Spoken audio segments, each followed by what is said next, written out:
Hello and welcome one and all to Octane Online Racing Series 6, Season 6. Let's go with that. We're here for round 6 at Kyalami. I think I put round 7 in the pit link. Oh well, we'll deal with it. I'm Jamie Saxon. I'm here all on my own, just for the moment. Mitch running a little bit behind Braden in space, I assume. That's where he lives, that's his home, that's okay. I'm here, you're here, and that's all that matters. We have Kyalami tonight, split blue and split red. So I think that's going to be some good excitement. You might have seen in the pre-race. It was raining. The track right now is greasy. It's gone from damp already, so the rain has definitely ended, and there'll be another 50 minutes simulated time before we actually hit the race, so they might have a dry track, although it's likely to be green. It's round 7, right, because the overlay says 6. But I think we've just updated the track and we haven't updated that. That's okay. Maths is not a strong one. And props to everyone who noticed that I played the intro twice. I tried to make it up anyway. I pressed the wrong button. Right? We know how this works. So we will be going live in 3 minutes race time. And I think the drivers are going to be a little bit off balance if they've been practicing. A lot of guys have been practicing in the wet, trying to get a feel for that. And it's not wet. It's dry now. You're not sure. Hello to everyone who has said hello there in the chat. I appreciate it. Thank you very much. What I can tell you as a prep for this evening is that I think that Ashland Reynolds will not be here. He broke his pedal plate in practice. So that's a little bit of an issue, it turns out. Let me see if I can get the leaderboard up for blue, which is, I need to go over to here, I believe, and then go, where's that one? There we go. So Ashland, if I remember correctly, is very high up. There you go, he is position 1 in this split. So big points on order, unless he has managed to MacGyver something together. It's a big opportunity for McCourt. JP, the new father, who is not in the service so far. No, of course he is, absolutely. So he's got a 1 week and 1 day old, if I recall correctly. So he's got a lot going on, and then as you can see a little bit further down in the order, it's removed from series comes up in an interesting way, but that's okay. That's how it works. But time to put that away, because we are going... You might have seen there in the chat, David McAnulty upset that there is no rain. The track is indeed in a fast condition, so let's see who gets out there first. It is Scott Blair. He'll be taking his rough pride of place for the qualifying, 8-minute qualifying, because this is a double sprint round. So there'll be a 20-minute race after this qualifying, followed by a second qualifying round for the non-top 12, and then another 40 minutes. Team Nissan, they might have been hoping for rain. I'm not sure how strong the Nissan is at Kyalami. I've actually not driven the Nissan almost at all. But as you may know, I am a big fan of this track when I'm not making horrible mistakes. Juzzy, rumour that red is going to have rain. It's possible. So I mean, even this split might start to rain a bit later. I don't know if you saw before, it was raining in their practice, and that was simulated for earlier in this day. So it at least shows that this race weekend is a relatively wet one for them, although it's quite warm. But yes, obviously, for those of us who raced in split yellow, it was a wet one for us. It dried out a little bit through the second qualifying sprint, but go back to it again, which is okay. I don't mind that. Drive for quali, rain for the race. I really like how rain mixes it up, and in particular, I like the mix-ups that we get when we have changing conditions. So that's what I'm hoping for. It seems like that might be a little bit loud. I suppose it's just that view that is quite loud. Mia can win in anything though, that's fair. That's fair. She is speedy. So we watch here Blair coming across the line to start his first qualifying lap. So You can see he was first out the door and it was 2 minutes pretty much on the nose before he gets that time done. So he'll be able to get about 4 laps down. Maybe 5? Oh, my maths is kind of poor here. Daniel saying he loves the track. Every race this week has been great. I agree. I think it's a great track. Me was P7 and P2, so didn't get a win, but very close. But as always, it's tough competition up and down the field. Yeah, I think Kyalami is a fantastic track in that it's got a good bit of everything.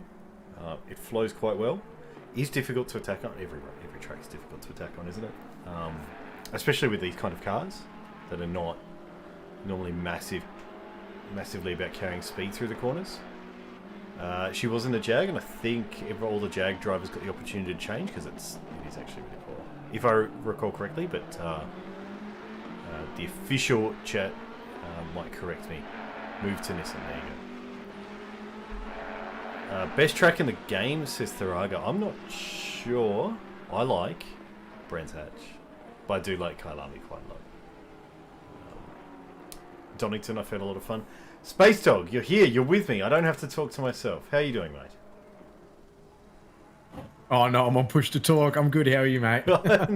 Not too bad. Did you think I was just ignoring you up until now? No. Well, I just assume that you don't have the notification sounds on Discord, so it's a silent introduction. Yes. Once you I go, kind of just wait for my gap. There you go. Yeah, I you know me. I'll just run my mouth the whole time. As soon as I go into streamer mode, it stops pinging, but that's okay. All right. I learned something tonight. How are you doing? So you had a good run last night. You seemed very comfortable. Yeah, I'm super stoked with my run last night. It's the best race that I've had all season. I've been super off the pace this season.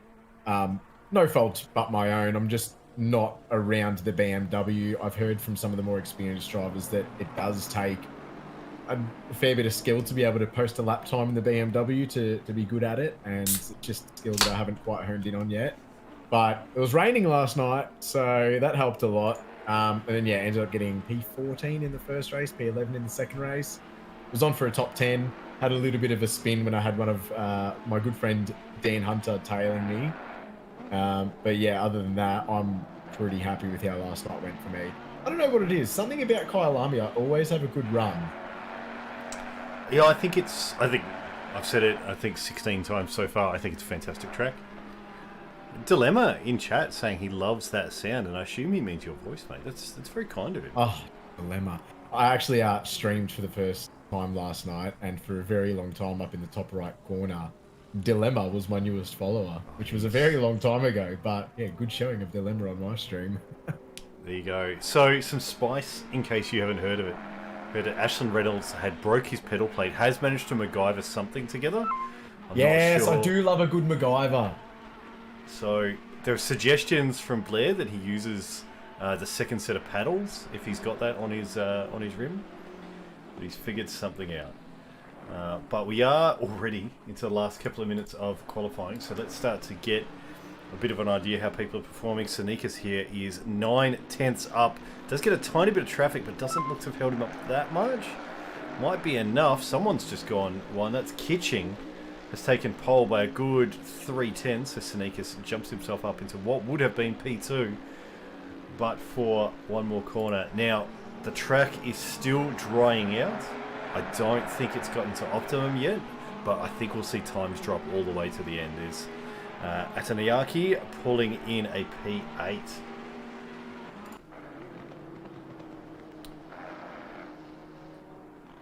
And here we've got Phillips. 6/10 gain. He's halfway through the lap. This has got to be feeling good for him. Yeah, Sax, I'd love to help with the commentary. Share the screen, please. I'm just kind of sitting there like, oh man, he's gonna pipe in and say something intelligent, and you did. Just pointing out that I hadn't helped out. So now you can. I try every other avenue before I actually say it on a stream. But you're obviously a busy man, fixed on the broadcast. The 6/10 up, just losing a little bit of time coming into the sausage. Phillips takes the sausage very nicely. Good exit. 5/10 up still. It all comes down to the last corner. Who's that behind there? Dealing with a little bit of traffic with the man that we're on board with. 4.5 up. That'll be good enough for a fair few positions up to P7. Very well done. I think that's Bruno Gallo behind him because I can see he's on about the same pace. McCourt's coming through with a 7/10 gain. That's going to push him a long way up the order as well. Looks to have gained. So that'll be around P8. Yeah, looks to have gained another 10th or so in the final corner. Tricky final corner, arguably my weakest here. P5. P5. I stand corrected. Strong performance. Britt is coming in with a half second, but he is in traffic himself as well. But it's looking not to hold him up. He'll get one more lap. He'll be one of the last. There's a couple more coming through yet. I think he's stuck behind. P5 is where he's gotten to in this run. So time's dropping all around the field. Sibiris here. This is top of the hill, you can tell, because the helicam decides to try and get real close. And this is where Fast Chase is actually the ideal camera. Fight me. Looks like he's gone quite deep, and you can usually tell because his time drops really quickly and then he pays on the exit. Still a half-second gain. That's going to push him up into, what, 12th, 13th or thereabouts? Sibiris really flirting with the sausage curb there on the inside. You can see the car just rocked a little bit, just nipped it on the inside. As he jumps up to P12 with a 142.1. Jump on board with Honor, who's currently 3/10 up. He's got a bit to gain up at the top. It's still Oliver Kitching with Scott Blair behind. Bruno Gallo has pipped Sinakis. He's about to cross the line and grab another 2/10s. And does, while we're watching Honor here, does pip P2 from Blair, who is in the pits. Sinakis is just a bit ahead of Honor here as well. 10 seconds up the road to he'll be about to close out his lap. A little bit wide of the sausage, but that's okay. Still gains him a couple more hundreds. Looks like a nice final exit if he can get the power down, which he does, 4.5/10. This will push him, so he drops down to 18 briefly before shooting back up to 13th. Who is left on the field doing a lap? That is valid. No one. We're all done. So, jump up the order. Kitching does take P1 from Bruno Gallo by 1.5 Apologies. Those margins from about P7 down to about P15 were so fine. I think we're going to see some really good midfield battles this race. Yeah, absolutely. You're not wrong at all. And again, Split Blue, really good for the pros and the pro-ams. Really nicely divided. So John Sinakis, not Jean-Pierre Sinakis, is one of the standouts there of being a little bit out of order. Not quite getting the pace that he wants, and the BMW, not the best of best cars here, but does reasonably well. So you have a look. Someone's got to split up these Ferraris. It's a strong track for them, and I thought the Aston was quite good here as well. So Lamb, Robert Shaw, Sibiris, all in the Aston, so doing well in the Pro-Am class there. Well, yeah, it obviously does come down to the race as well. First race being only 20 minutes, but you can make something pretty good happen in 20 minutes. Sounds short, but there's going to be a lot of action on track. And we have seen Lamb over the last couple of weeks really pick it up and put himself towards the front of the pack. So I'd be interested to see how far Lamb can climb in this pack. Those pros are looking very strong altogether. That's it. Janice Tully, I believe, is looking for Callum Gibbons, and I don't think I'm actually seeing him in here tonight. Janice? I can't see him in the list unless I've gone blind. I'll have a look a bit further down the order. Unless he's racing in split red and you're getting in early. Yeah, I haven't. Oh, he's in red. He's in red, of course. Fantastic. No worries. Okay, I'm just making sure because I wanted to find out where he was for you. The answer is it's coming up later. So pre-race. So weather conditions. It's going to be cloudy. Let's get like a little cockpit or dash view there so you can see up ahead in the sky. Just to put images to the words. A little bit cloudy, but it's not going to rain through this entire split. So we'll see what happens a little bit later. As we just see Kitchen get a little bit impatient for that safety car to come through. Yeah. He's sorted it out now. That's fine. I think we're all guilty of doing that at one point or another. Just leaving the line before that safety car has come through. Yeah, I think when you know that the order needs to be read out, then at least I have it a bit firmer in my head. But for some of these ones, yeah, it's like as soon as your controls are activated, it's like I can go now. I'm gonna go. Yeah, you're like, I know my order. It's all here. It's all fine. But yeah, the safety car will struggle to overtake some of these GT3s even on warm-ups sometimes. So that's all right. Any kind of big surprises for you before we get into this real race? I mean, McCourt down in P7 is a bit of a surprise, but I suppose the Mercedes isn't really the strongest car around this circuit, so I suppose that would be playing into that. Yeah, I think, and Reynolds as well would be the standout, although, as we said, with some technical issues, he's probably not in the same groove that he'd normally be. The Mercedes usually amazing at just stomping over curbs, but as far as I can tell, at this track, there's one curb that would be a candidate, and it is not a candidate. No car is safe from that curb, not even the Bentley. No, and the rest of them are usually either really quite mild, or just too severe to risk in any setup. Is my take. So I'm just trying to think. Yeah, I mean, even kind of through turns 3, turn 4, it just doesn't really help you out. For those curious, I will put in the chat. This is the track map that I'm using. So if you're looking at corner numbers and you're wondering which ones I'm saying, these are the ones. So I am counting turn 1 as the kink on the straight. Oh, gross. We don't like that, do we, Hobbs, as he enters the room? What's happening? We're about to go live. Are you ready to take this one? Yeah, Are you right. still a bit frazzled from darting in the door? We'll see. Well, here goes nothing, I guess. Who's on pole? We got Kitching on pole. Very hello. nice from him. Blair Hello, Sanikas. Blair. Wow, this is exciting to see. Well, can't wait to see the start here. Wait for the lights to go green. And there we go. Ooh, bad start there from Britt. Looks like McCourt. It's just caught him out. So Nika's looking for the outside. Kitchen got a good start. 2 Ferrari is going to go side by side. I wouldn't recommend that personally. Nissan's there having a bit of a tap. It's Madison and Reynolds. Nice and clean so far. Ferrari's going side by side. That's Jeffries around at the back there. Might have to take a look at what happened a bit later in this race, but nice clean start. Other than that, tap with Jeffries. What's happened there? That's Kitching. That looks like an engine shut off. Yep, something's happened. That's not what you want to see. That's devastating for the pole sitter. Yeah, that's devastating. No, it's not what you want to see at all. There's a Nissan round. Just caught the end of that. Not quite sure who that was. Nissan further back, though. They come together, have they? Yeah, so Kitching's gotten the car started again. I think he might have just tapped his... right. Can't help that. Oh, goodness. No. It's a bit of an innocent mistake, isn't it? A bit of an innocent incident that's happened there. You can't really blame anyone for that. That's so unfortunate. I feel so hard for Kitching. That is horrid luck. But yeah, it does look like he's managed to turn the ignition off.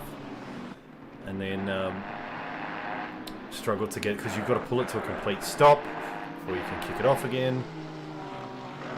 It's nasty. And then to run into an incident that's... So Scott Blair has inherited the lead after all of that kerfuffle, tailed by Gallo, 2 Ferraris. It was pretty interesting going into turn 1. I think we saw 4 wide being, it was McCourt, Van Vliet, Madison, and I believe it was Ashton Reynolds. Yeah, Reynolds is down though. What's happened there? That's Shafley round. That looks like a sausage curb. Sausage curb. Catch just the end. Possibly, maybe the rear end out just on that dirt a little bit. That can cause issues, but if it is a sausage hit, Cam Farmer will be getting very excited right now. Yeah, I'm not too sure too many of the BMW drivers are going to be enjoying the Beamer around this circuit. we've all inherited setups from Andy O'Hara from last season, and I'll use my G-rated language. This setup is named "Screw this car on this track." Yeah, I think I've actually seen that setup. Yeah, I started driving it. I'm like, he's right. Yeah, it's pretty rubbish. But now, a bit of a train here behind Madison.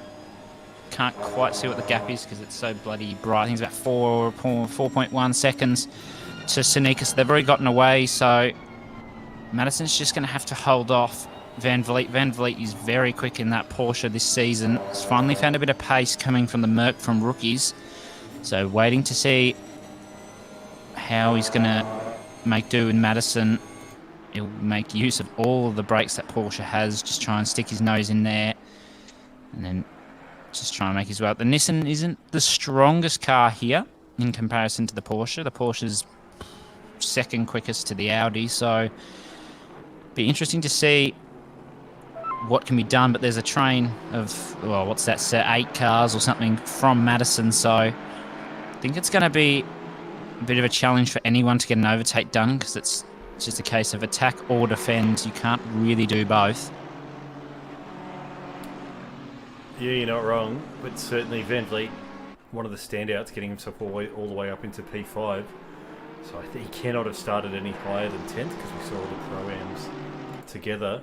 It is such a challenge to find good camera angles, to be honest, in the way ACC handles that. And I said good work, Van Vliet.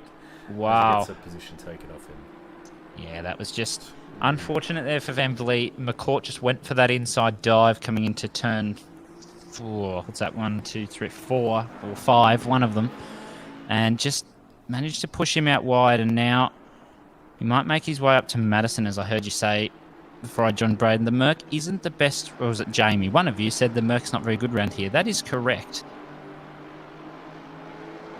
Yeah, it can't do what it does best, which is extend the track. The track's already pretty respectable.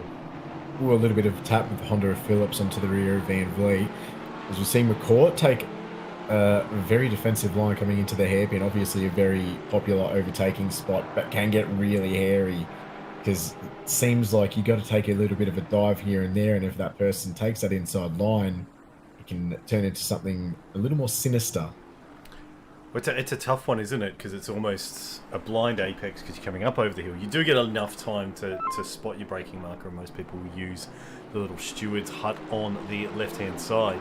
But if someone has a slightly different marker, slightly different line, hopefully the track's in good condition, that can certainly turn into a mistake.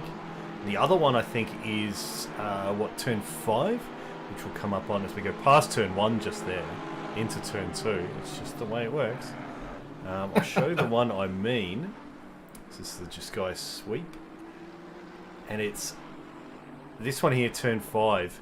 The braking marker, I mean, what do you use? I use that kind of off-road exit as a reference point, but it's a little bit of an uncomfortable one. I don't have brake marker. Dreams. Yeah, either of those corners, I don't have a brake marker. I kind of just, I've turn 5, I just kind of feel it. And then coming into the head, I roll past the 50 and I just like, wait, now. Yeah. Which isn't the most consistent brake marker. Yeah. Yeah, so it's two Mississippis after the 50-meter sign. Yeah, something like that. Well, I honestly think that's one of the things that makes this such a great track as we continue to watch this battle, is that it takes a lot of driver skill to really eke the most out of it. You can get close, but to car 87, got a yellow back in the hairpin. Phillips. Oh, Phillips, what's happened? Has he been tapped by the Fez, or has he lost himself? Honda things may have occurred. Yeah, this weight transition can be very uncomfortable. Oh no, this Fez tap. That's Brit. Yeah, so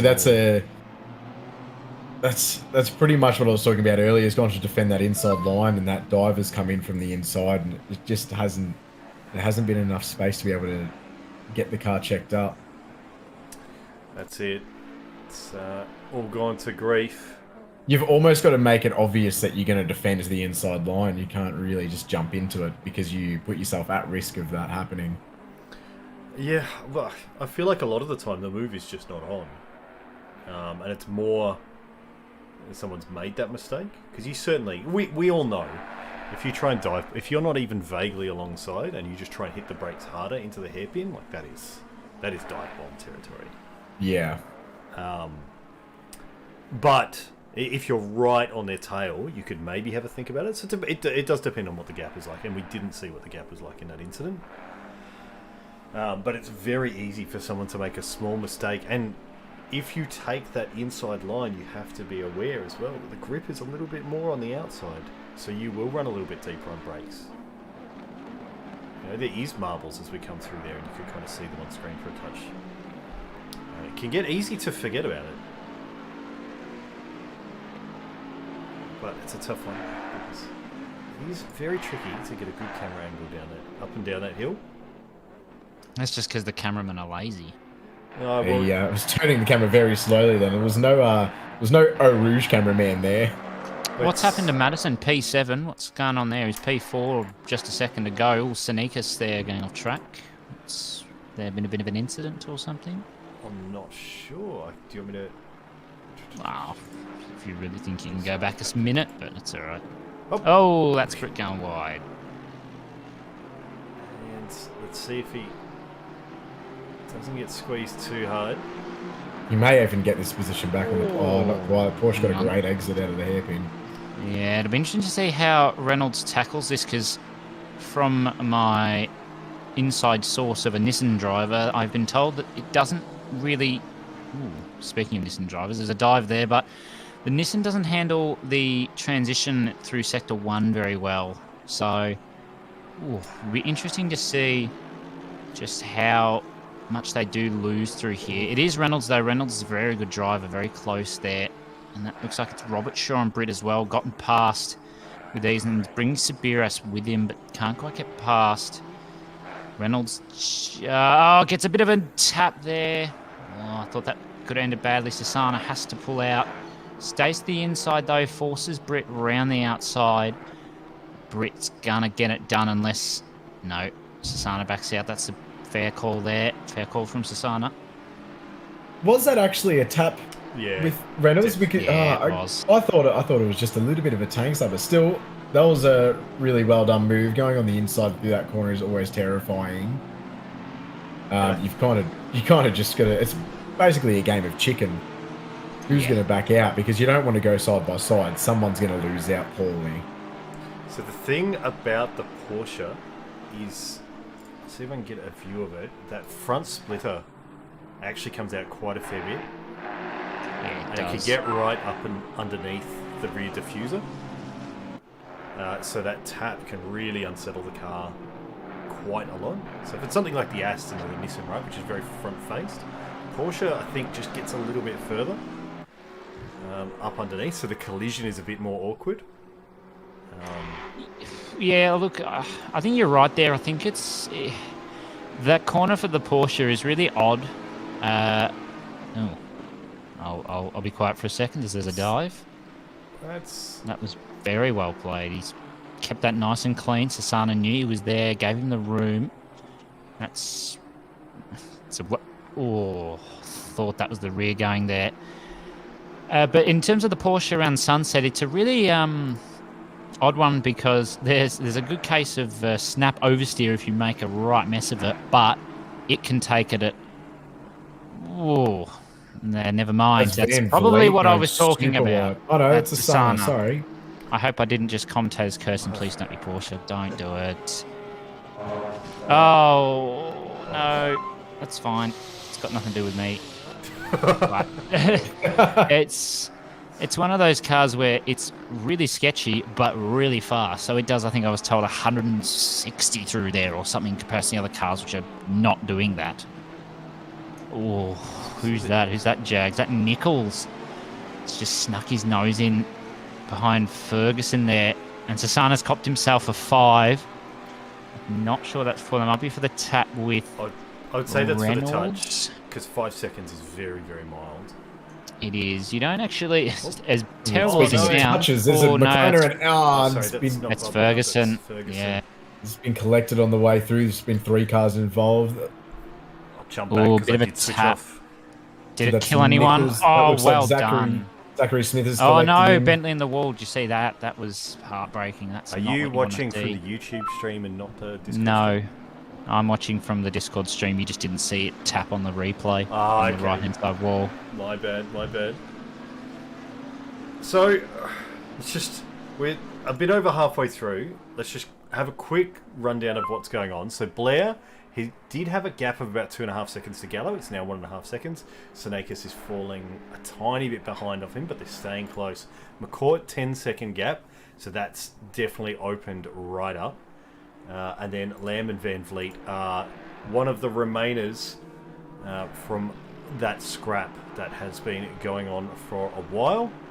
And then we've got Madison and Reynolds in the next pack. So we're really getting those kind of clumps all the way through, and you can see that on the track map. But it has been absolutely frenetic as we see another 5 seconds goes the way of Sasana. Oh, goodness. It feels like it's just been one rolling brawl, really.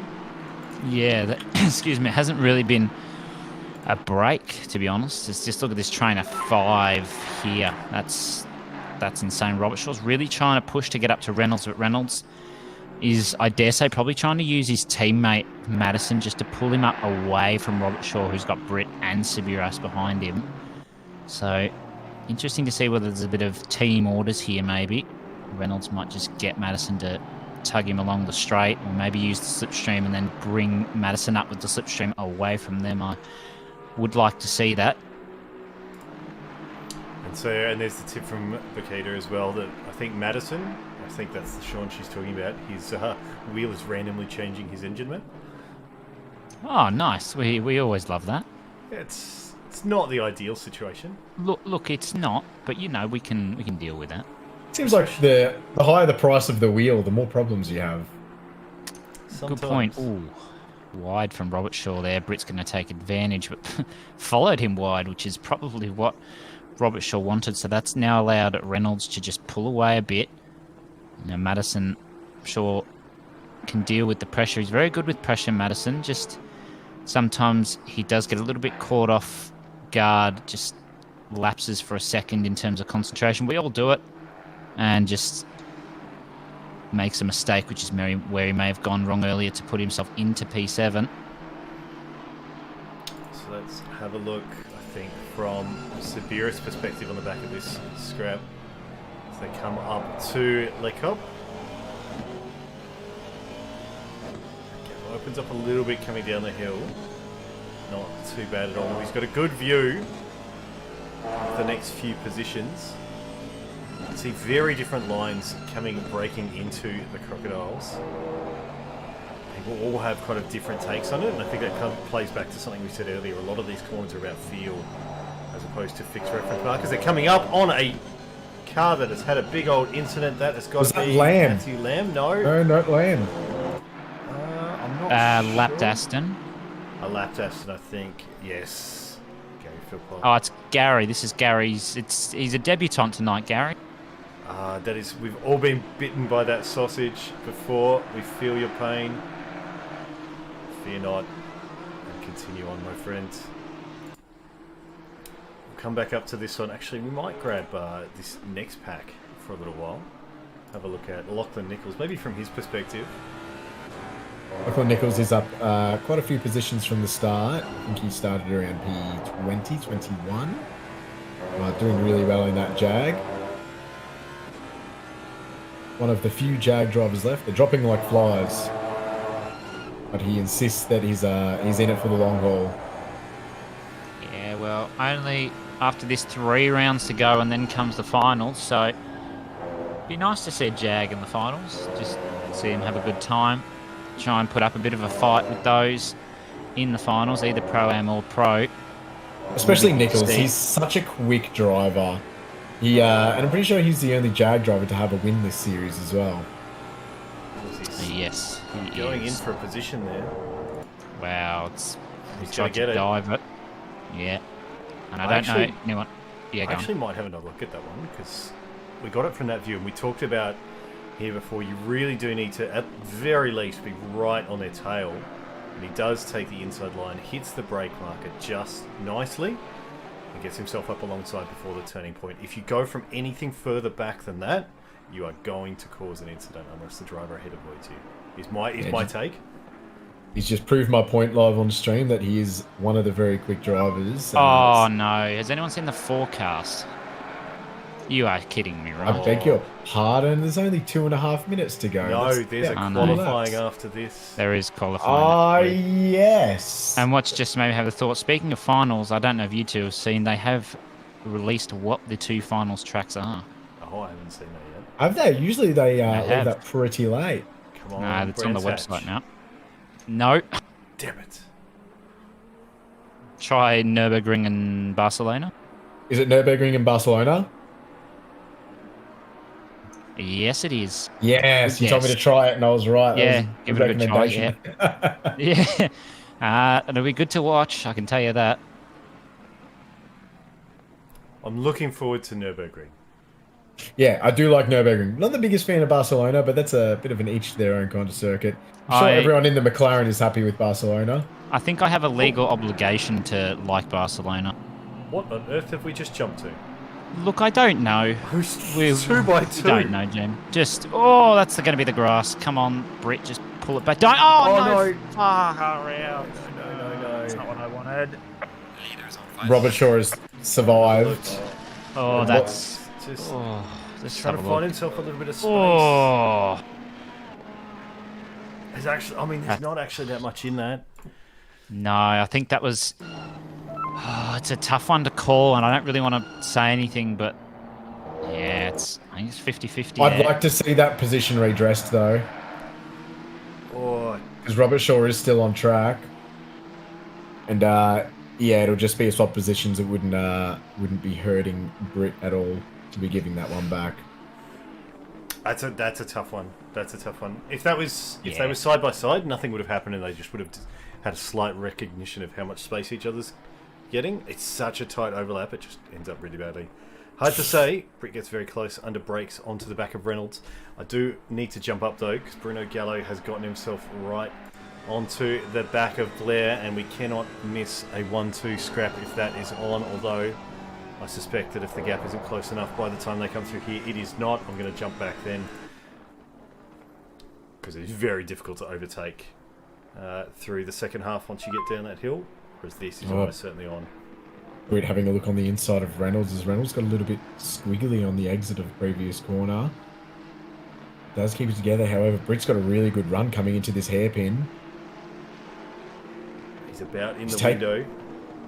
Sorry, go ahead. He's absolutely occupied the real estate of that inside line, and he has made it stick. Got the car stopped. However, it's probably not going to be for much, considering Britt has that 10-second penalty over his head. Yeah, he does indeed. And I think I just heard Reynolds' engine map did seem a little bit low there. The revs weren't particularly high.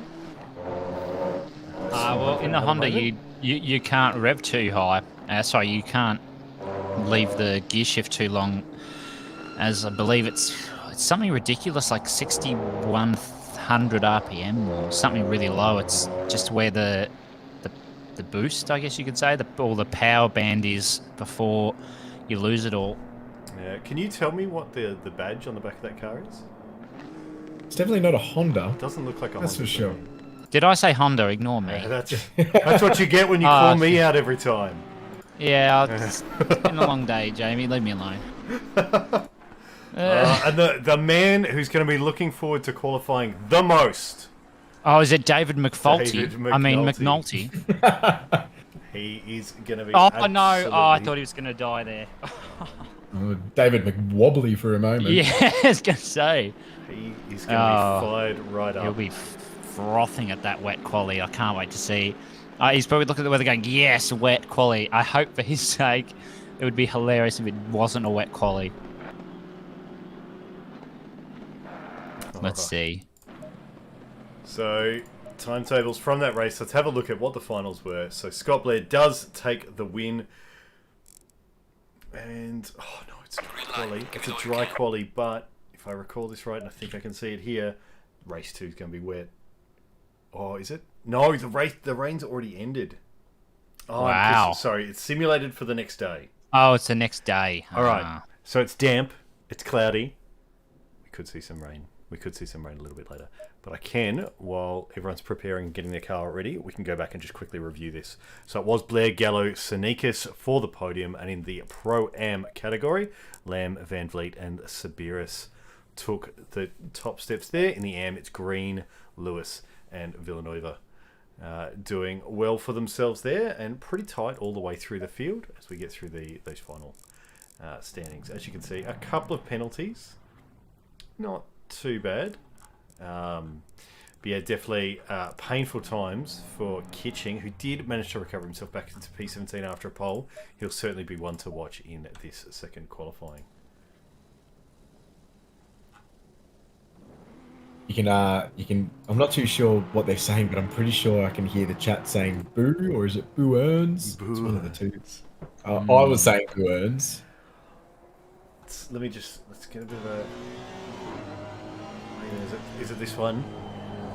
So that could be rain. Oh, that's a good line. That's dirt.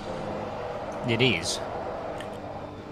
It's Michael Manns getting some extra heat into the rear tyres. So the track is damp as well, which means that people are going to be sounding this out. You only get 8 minutes. It's just gone to greasy.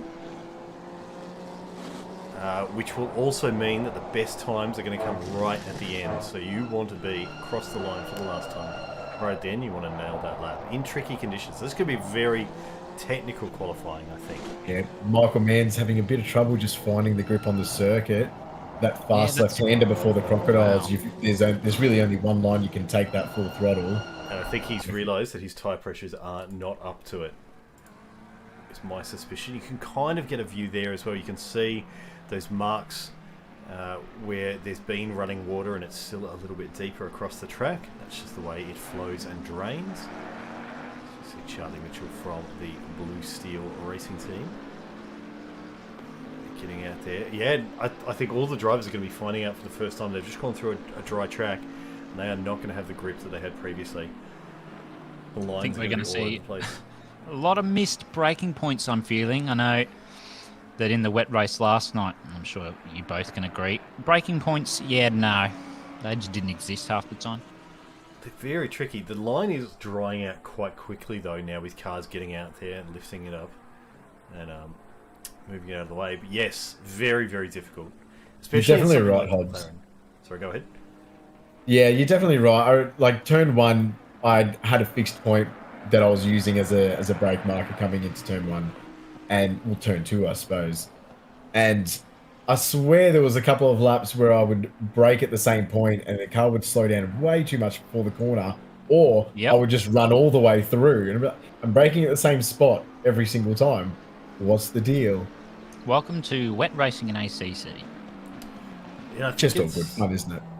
I think because these cars, we rely on the ABS so much, it's very difficult to get a feel for when you're actually triggering over into the ABS. And I think that, especially in those wet conditions, is when you're going to run very deep on brakes. That's my theory, at least. Because I'm with you, I can't quite tell where it's going to be. But you can see... go on.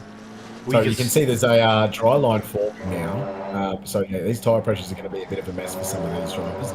As we'll see, one of the Jags run a little bit wide. I think that may have been Nichols. Might be right. So Mitchell should be one of the first to actually set a flying lap. Times are going to be all over the place. So he comes in with a 148. Villanueva behind him also in a 148. Laurie McLaughlin just a 157. That was an invalid lap.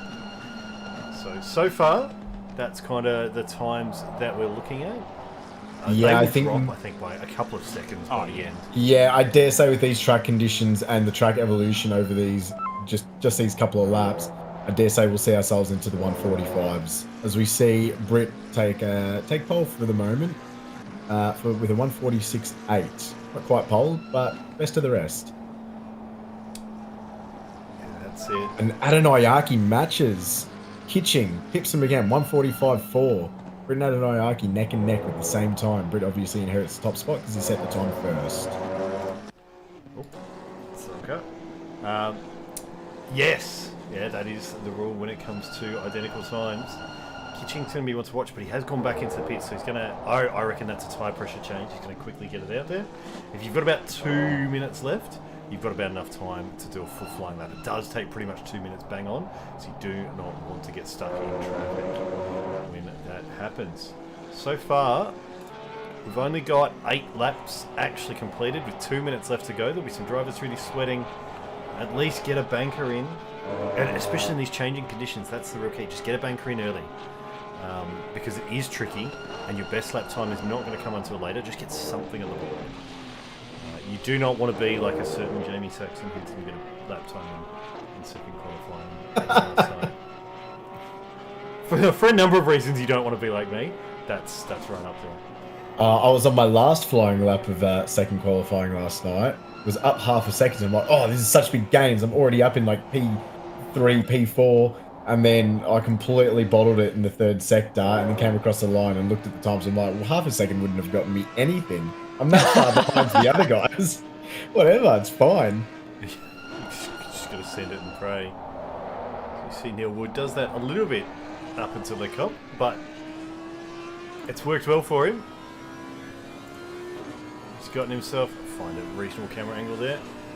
He's 1.9 seconds up, which is just shy of second qualifying pole time. He'll be coming around in time. He'll get another lap in. Pushes that up to a 2-second gain now as well. Comes through. That was so cautious. I always wonder when people are on a big gain and they come to the end of their lap, do you push it all the way to the end, or you're like, you know what? I'm just going to make sure I consolidate this win. I think as you heard him come through, what's that cheetah, the sausage quarter? He's just like, I'll take my gains. He took his gains and he was up 2/10 from Kitching's pole time, only to be picked straight away by Wood, I believe it was. That Wood's track, with a 144. Yeah, that track's not actually looking all that grippy at the moment. Source Lewis coming into the S-bend round there, just losing grip on entry, which is not what you want to see, and especially in a car that's front-engined, usually has the grip. It's not one of the stronger-ish cars around here, from memory, but just no grip at all, so hopefully you might be able to make up more time through here. Nearly 2 seconds up, loses on exit, though. Still 1.6 up, which is good. Let's see. Avoids a sausage, so he's going to come around. This is going to be it. Let's see if he can get those 2 seconds up, because he would nearly be on pole. Chooses second through there. He was 2 seconds up. Oh, might be top 5, though. Let's have a look. And it is P3. Very good lap from him. Neil Wood has something to say about this. And a big props as well to December Projects with a $50 donation. Thank you very much. It is hugely appreciated. I hope you're enjoying it. Yeah, Neil Wood really reaping the benefits of being one of the last out on track. He's got a full second up so far. However, Phillips is across with 143.7 in these conditions. You can still see there's still damp patches around the track. This will be good enough for P2. But who is last out on track? I think it's car 40, which is Sassana, as we see Wood take second. So Sassana is going to have ideal, and I need to do this just briefly. So it is still a greasy track, but obviously significantly less so. I'm going to see him down the hill. That's a tough exit there. He needs 2.2 seconds if he wanted to try and get pole, but every bit of time he can find is a gain. And still, he's 1.1 up on this lap. He's had a couple to get this going, so you can see the conditions really coming to him. Oh, you can just see the confidence in that delta gain coming out of that corner there. Same with past sausage curve, still gains, more confidence, more grip on the track. 1.5 seconds up lose a bit of mid-corner. time. Yeah. Only 2/10 they lost. He gains it with traction on the exit. Pops him up into P4. P4. And you can see, and every 10th mattered there. So trying to catch Neil Wood in at 6 more tenths, but those 2 tenths that he gained right in that last sector, that got him kitching. No! What is this? What? This is a fraud.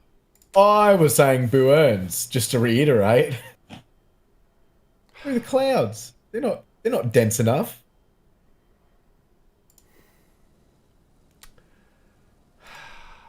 Well, I suppose. It's always the expert.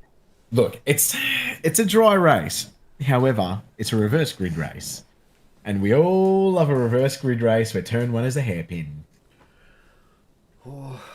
I think I'm of the view that Kyalami's actually not too bad in terms of that, simply because, well, turn 1 is not a hairpin. Turn 1 is like a 5-degree kink to the right. Oh, turn 2, the track does really kind of funnel down through the first few corners. Is I don't know if you guys see it the same way, but the first main corner, so turn 2. You can kind of enter with about 5 wide, but by the end you need maybe 3 tops, 4 if you. Yeah, look, and it's really weird. It's just through those those next 3 corners or so, and then on the straight through Sunset is where it really gets quite tight. And after that, it's, I'd say max 2 wide. 3 wide is a big risk of a huge incident. So just over like the top of the track and stuff, you want to keep it no more than 2 wide. Yeah, I feel like through turn 2, 3, 4, you have to kind of lose 1 car wide. You can maybe go in 4 wide, 3 wide, 2 wide. So it kind of funnels down.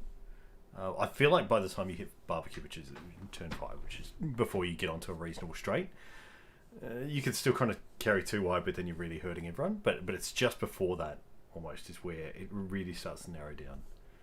I do feel as though that it happens more often than not that there's a driver coming into, let's say, turn 2, the satisfaction of Saxon.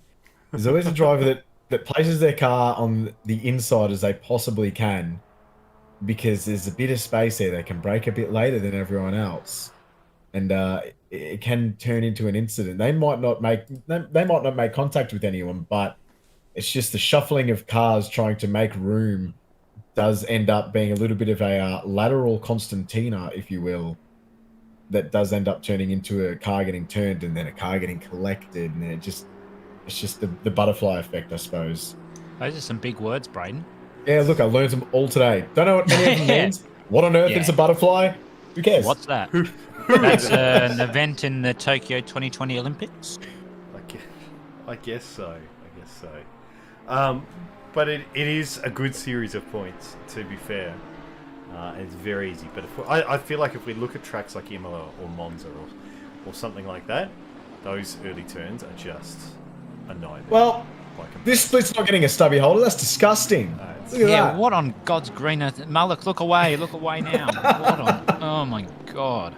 Sorry, Saxon. That was just too disgusting to not. Yeah, we couldn't not comment on that. Yeah. It was truly appalling. You can kind of even see it. The track itself narrows right down, even through the tighter sections. So I think it does a reasonable job of funneling drivers, but we have seen, and last season I'm suggesting we saw a lot of incidents in the first couple of quarters. Yeah, let's not talk about that. Speaking of a lot of incidents, we never asked Hobbs how his race went. Well, we've got a little bit of a down moment.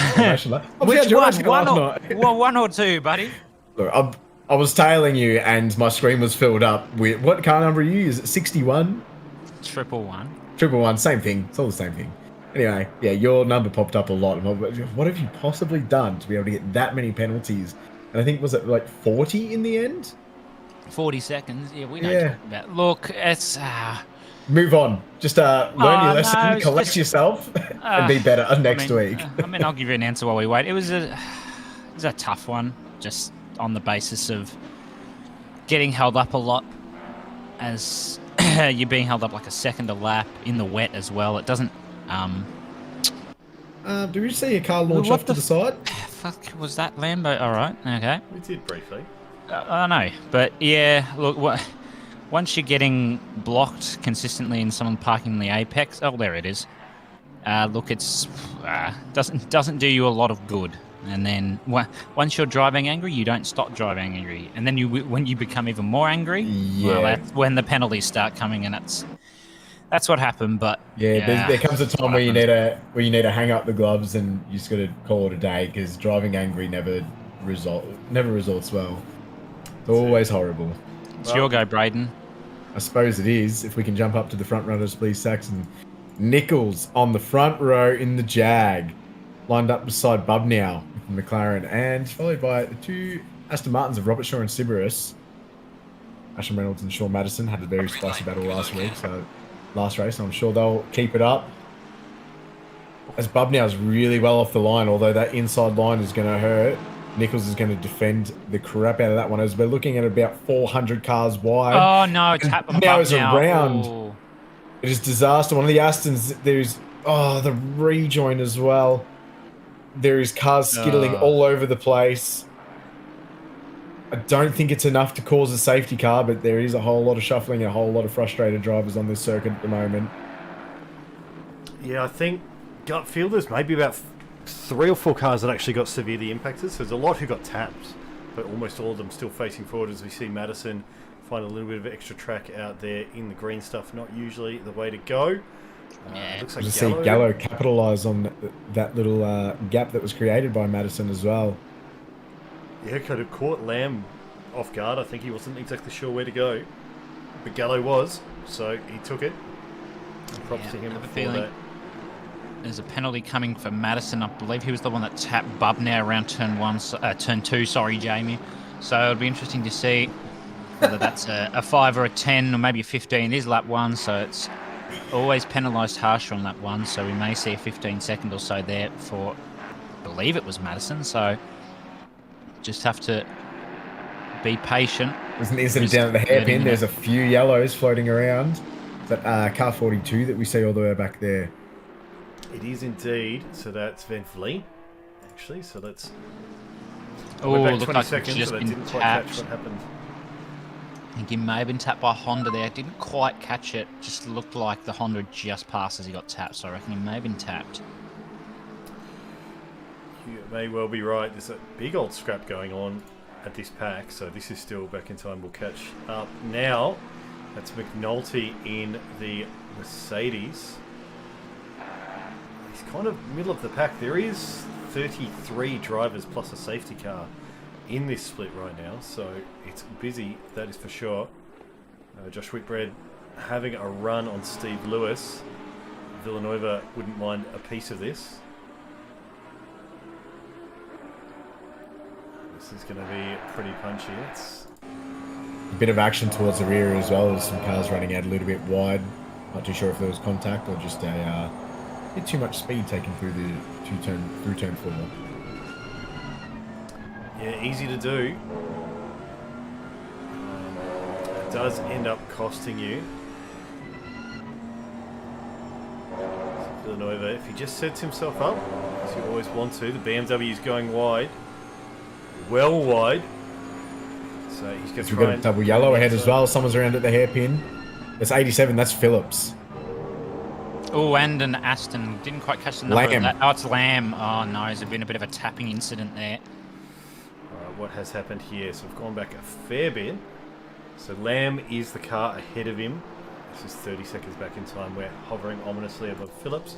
Because the way the camera works, I do need to go to a different angle here. And... oh, too deep. Oh no. Put it in reverse. Come on. Oh, yep. Alright. You know, we get a great shot of all the other cars going around, actually, so that's not a bad camera angle. Yeah, I think I've said it a couple of times tonight. This kind of as we come into Kitching. Kitching, it didn't even look like a dive bomb there. I think that was just Kitching defending the inside line and just running out of space on the inside of the corner. Yeah, it's one of those things. I think with turn 2 is because it is so wide. The line that you want to take comes from all the way on the right-hand side and cuts across to the left. But if you come in very tight on the inside, you take a lot of meters out of that corner. So while you may not look like you're alongside, if you take a very different line, if you think about that kind of shift of how many extra meters versus how many less you're doing, you kind of actually are, and you'll see that by the time they hit the apex. So it's critical that people defend that or recognise that someone could be up on the inside when on other corners that aren't nearly as wide. You don't expect that to happen. Either way, the stewards have got a bit to look at from that one. Let's look at ourselves. And I don't mean the man in the mirror. I mean look up ahead and see what's going on with the top 5 or thereabouts. Nichols has got himself a 1.2 second gap to Reynolds behind. Gallo has got another second if he wants to catch up to Reynolds, but McCourt is very interested in a third step on the podium. And he's on a good run. A good toe might help him have a half chance coming into turn 2. Just a quick bit of inside knowledge from Diebols in chat. Bender spun and has been hit by 2 other cars. He was around P20, 21, and he is absolutely buried in this pack now. It always hurts. Sorry, P17 at the time. Diebols has corrected me. Question from Tharaga. Is that a Jag in P1? It is. It is indeed. Yeah, none other than Nichols again. Can he pull off a second win? Twofer, that would be a magical moment. Moritz Wagner saying Bender can't catch a break. You are correct, but he's always cheery about it, and that's why we love him. If you don't love him, then get out. You can get it. Enough of you. So we're watching Blair here have a run on Honor. Honor is defending the inside a bit. And I think that's pretty well placed by Honor. He didn't really give Blair enough move to seriously think about going on the inside. And Blair wisely held on the brakes enough to make sure that he did not try and push an opportunity that was never there. It'll cost Honor a little bit in his run around Lecoq, but not too badly. Kitchen currently sitting P8, much better start than the last race. He's obviously kept the car running so far, as we just see the McLaren of Ferguson ahead just running into the grass a little bit. Does hold position. Yeah, back onto Kitchen. Kitchen is fighting really hard to gain more positions and try and recover what was lost last race. Yeah, he'll have that fear of a penalty hanging over his head as well. I'm not sure if he'll get one, but it gets into your head. So we see Blair look for a slightly tighter inside line, maybe just keeping his options open if an opportunity arises. It half arose. I think he knows full well that he wasn't up alongside to push that any further, and he's more likely to risk an attack from Kitchen behind, who is now right on the back, along with Britt. And I think Sasana is potentially going to get dragged into this. It's not that Ferguson is slow, it's that they're all kind of battling, and when they make a mistake, then it concertina's back a little bit, because they then try and defend their position and get into the next corner, as they should. It's the right thing to do. I feel like in this entire chain, Honor is under the most pressure. Blair is absolutely hounding him. We'll see if he has another think about it coming into Lake Up again. This time the door's a bit more open, and he's certainly got it under brakes. He'll go in for the tighter line, and I think he's going to get the better exit as well, because Kitching has seen the opportunity, and Honor has been forced to stay on the outside. So any idea that he had of a cutback not come to be. Yeah, there you go. There was a bit of a buy one, get one free for Kitching. And Scott Blair was paying, so a bit of a freebie there for Kitching. I think that's the key, is just staying close and getting a good line, so if an opportunity arises, you are right there and ready to pounce. But it also takes a lot of skill to follow closely and still hit your marks. As we're seeing Blair in particular really doing a fantastic job of it. And I think the two that really stand out as really tough to follow in is Barbecue. Turn 5, we'll come up to that in just a second. And the Crocodiles as you come down the hill. That sweeping right-hander to hit that apex. Pretty blind when you're right on someone's tail. Very difficult. Here, you see him hit that brake. Yeah, about when that exit comes in. Trying to hit that apex is so tough, and at that point he did not hit it. That's off. Yeah, that's going to hurt Blair a little bit there. He's going to have to put in a lot more effort to get back if he wants to get back to where he was. He does have half an hour to do it, though. Still plenty of incidents, I'm sure. As we see a dive, and that's what I was talking about. Oh, nearly a commentator's curse. That was close. I'm not sure that was a dive so much. He'd gotten a run along inside. Yeah, in my eyes, he probably wasn't sufficiently alongside. That's why I said it was a dive, but it's just me. It's a tough one. Here we go. Sasana does get pulled back in. Oh, he needs to defend the inside though, that's why. Yep.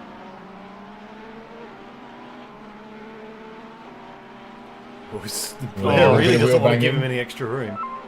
Bit of friendly wheel banging there. Everyone survives. They're still side by side. Sana's got the inside line. He's a little bit later on the brakes. Porsche brakes really helping him there, but Blair... Oh, don't do it, Scout. Oh, he's going to tuck him behind. That is the sensible thing, excuse me, to do. I mean, props to Susana. He got that turned around and he carried a lot of speed through the crocodiles, which I have said is one of the 2 corners to really watch out for, I think, when you're following very close behind. Other than Le Cop as well, but that's just, do you miss your braking mark on accidentally running into someone? I'll jump up ahead for a moment because Gallo has closed in on Reynolds. Nichols has managed to drop back to P4. The second Jag win may not be upon us, but there is still time. See, and it is worth noting as well, and you can see it up in the top right, the wind is actually reasonably strong. 11 kilometers an hour is not nothing, and it will impact the way the cars are able to take some of these corners. I think it is a headwind as they come down the hill. So it's going to make this... Oh, sorry, go ahead. Tailwind, I believe, coming into the hairpin. Yeah, it so would be a they'll carry headwind the coming wider. into turn 1. Yeah, so that braking point at top of Lake Up will be a little bit, just a little bit trickier. And then coming in through here, sometimes cars can find it tricky to hold enough, especially as the tyres run out. And sometimes you're on a lot of camber at Kyalami. In through Mineshaft, you can start to drift quite wide, but the headwind is really going to, A, they're going to come in a bit slower, and B, it's going to help them get a bit more aero through that section. So we're just seeing the big oiled rig of the stewarding machine start to fire up, and we've seen Madison pick up 15 seconds, as if his race couldn't have gotten any worse. Currently sitting down at P21, and Britt has picked up 10 seconds as well. Yeah, and I think we expected those ones, or at least the one from Madison we absolutely did. And he will have known it's coming, and he's just got to put it out of his mind and keep trying to carry on. Yep, he'll keep going. He's a very respectful racer, Madison. I'm sure he understands that that penalty was deserved, and I'm sure that he'll just keep racing on, fight as best he can, as if he didn't have the penalty. And he loves a tequila too. I'm sure he'll treat himself to one of those afterwards. Yeah, I'll make sure he does when I have a chat with him later. Certainly, sometimes you get out of the race, you're like, right, I'm going to have a look at that incident on the replay. And as you do, like I did last night, you're like, how is that my fault? And you watch it, you're like, oh, yeah, no, that's me. Oh, as we see, car 666 has gone off. That's Jonathan Jeffries. This is look like a bit of a tap. So turn 2, he's side by side with a Jag. I think that's Zach James. And then there's a tap, and he's come off well and truly worse out of that one. It's just Lambo things, I think, in that one. And then we've all just been a few there. too many berries on the throttle just to try and get the car going again. Van Vliet's picked up 5 seconds. So this other pack that we were watching for a while has now started to space out a bit.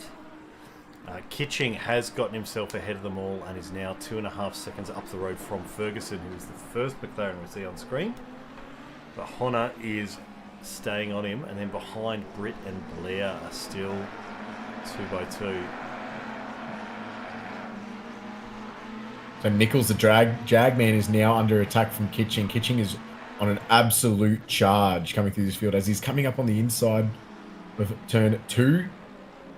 Jamie. It was. And he's made it stick. Next driver up the road, about 3.5 seconds will be McCourt. That is some I would say very good car sense to know that he can chop back across and he is clear of the Jag. It's the whether or not you use crew chief or the in-game one or both. There's a little bit of a delay, and he's come across as they head into turn 3 and just taken up a line and said, I know that I'm clear of you, I'm going to go and resume my racing lane. He's done that very neatly. And I think that's what I've seen a few times from Kitching, is he'll get so close to another car but it's clear that he knows what he's got to work with, and he sets it up well, and then he executes. He just may be really good at using the in-game radar as well, like putting a lot of faith into that yellow gradient that alerts you that there's a car still within your space of the track. You may be right. Whatever it is, he's absolutely nailed it. And you can see already he's pulled a 1.3-second gap off Nicholas. So he is on a tear. And indeed, I think he's been the fastest on track. 142 flat or thereabouts is his best lap time. And best behind that, I think, is a 142.6. So he is keen to get a bit further back up in the order. And as we saw from the first qualifying, he's absolutely capable of it. Sorry, Jamie, can we jump up to the front? We've got a bit of a battle unfolding for P1. As we just see the move by Gallo get made on the inside. McCourt's getting involved as well. McCourt's having a look, trying to see if that an opportunity will rise. But for now, Gallo is taking that position as Reynolds has taken a little bit too much curb. Keeps the car, gets the car settled. McCourt's having a look on the outside. It's not quite an ideal corner to make a move stick. Reynolds switches back across.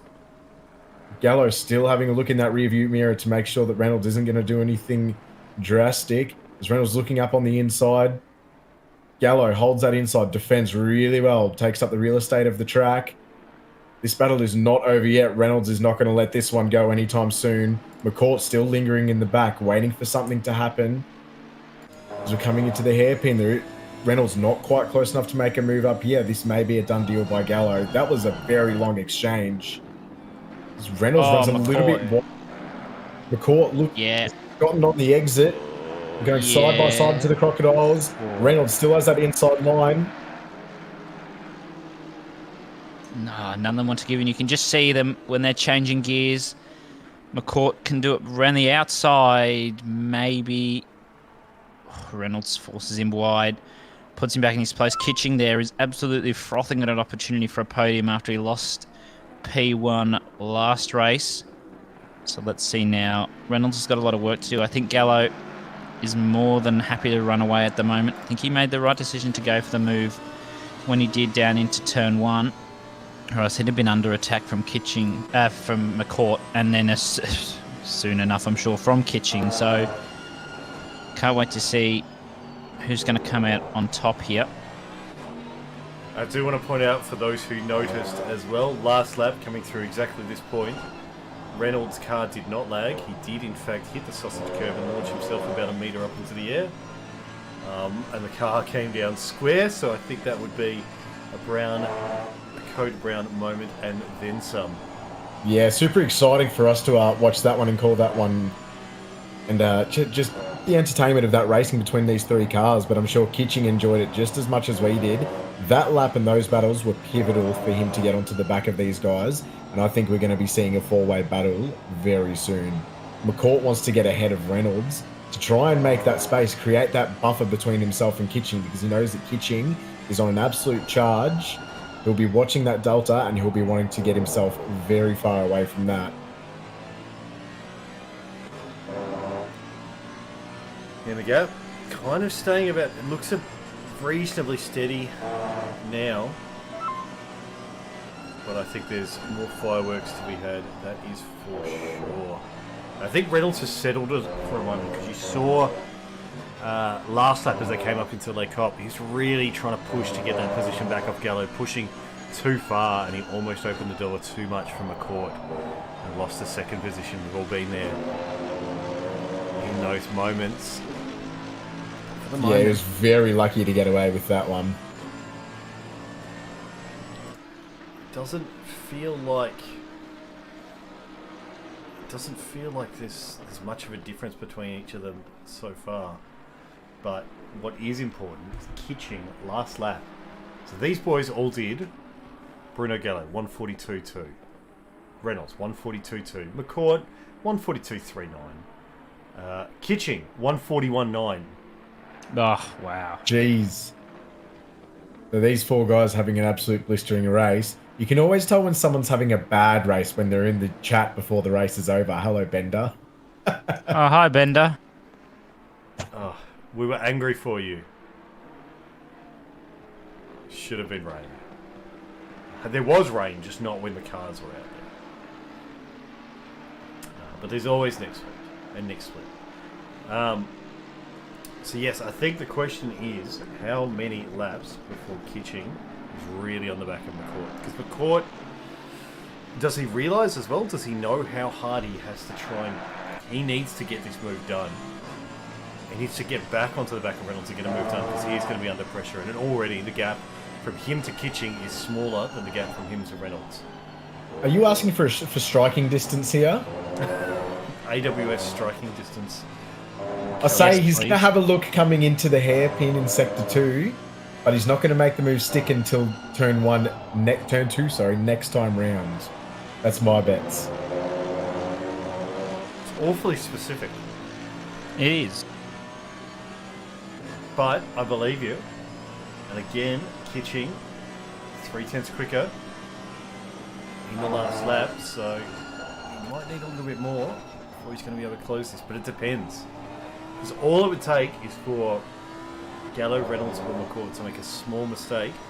Kitching will be there. Now that assumes that Kitching doesn't make a mistake. You can see his wheel twitching a little bit, in particular coming into turn 5, just making sure the car stays on the line that he wants for it to stay on. Just there, it's just everywhere.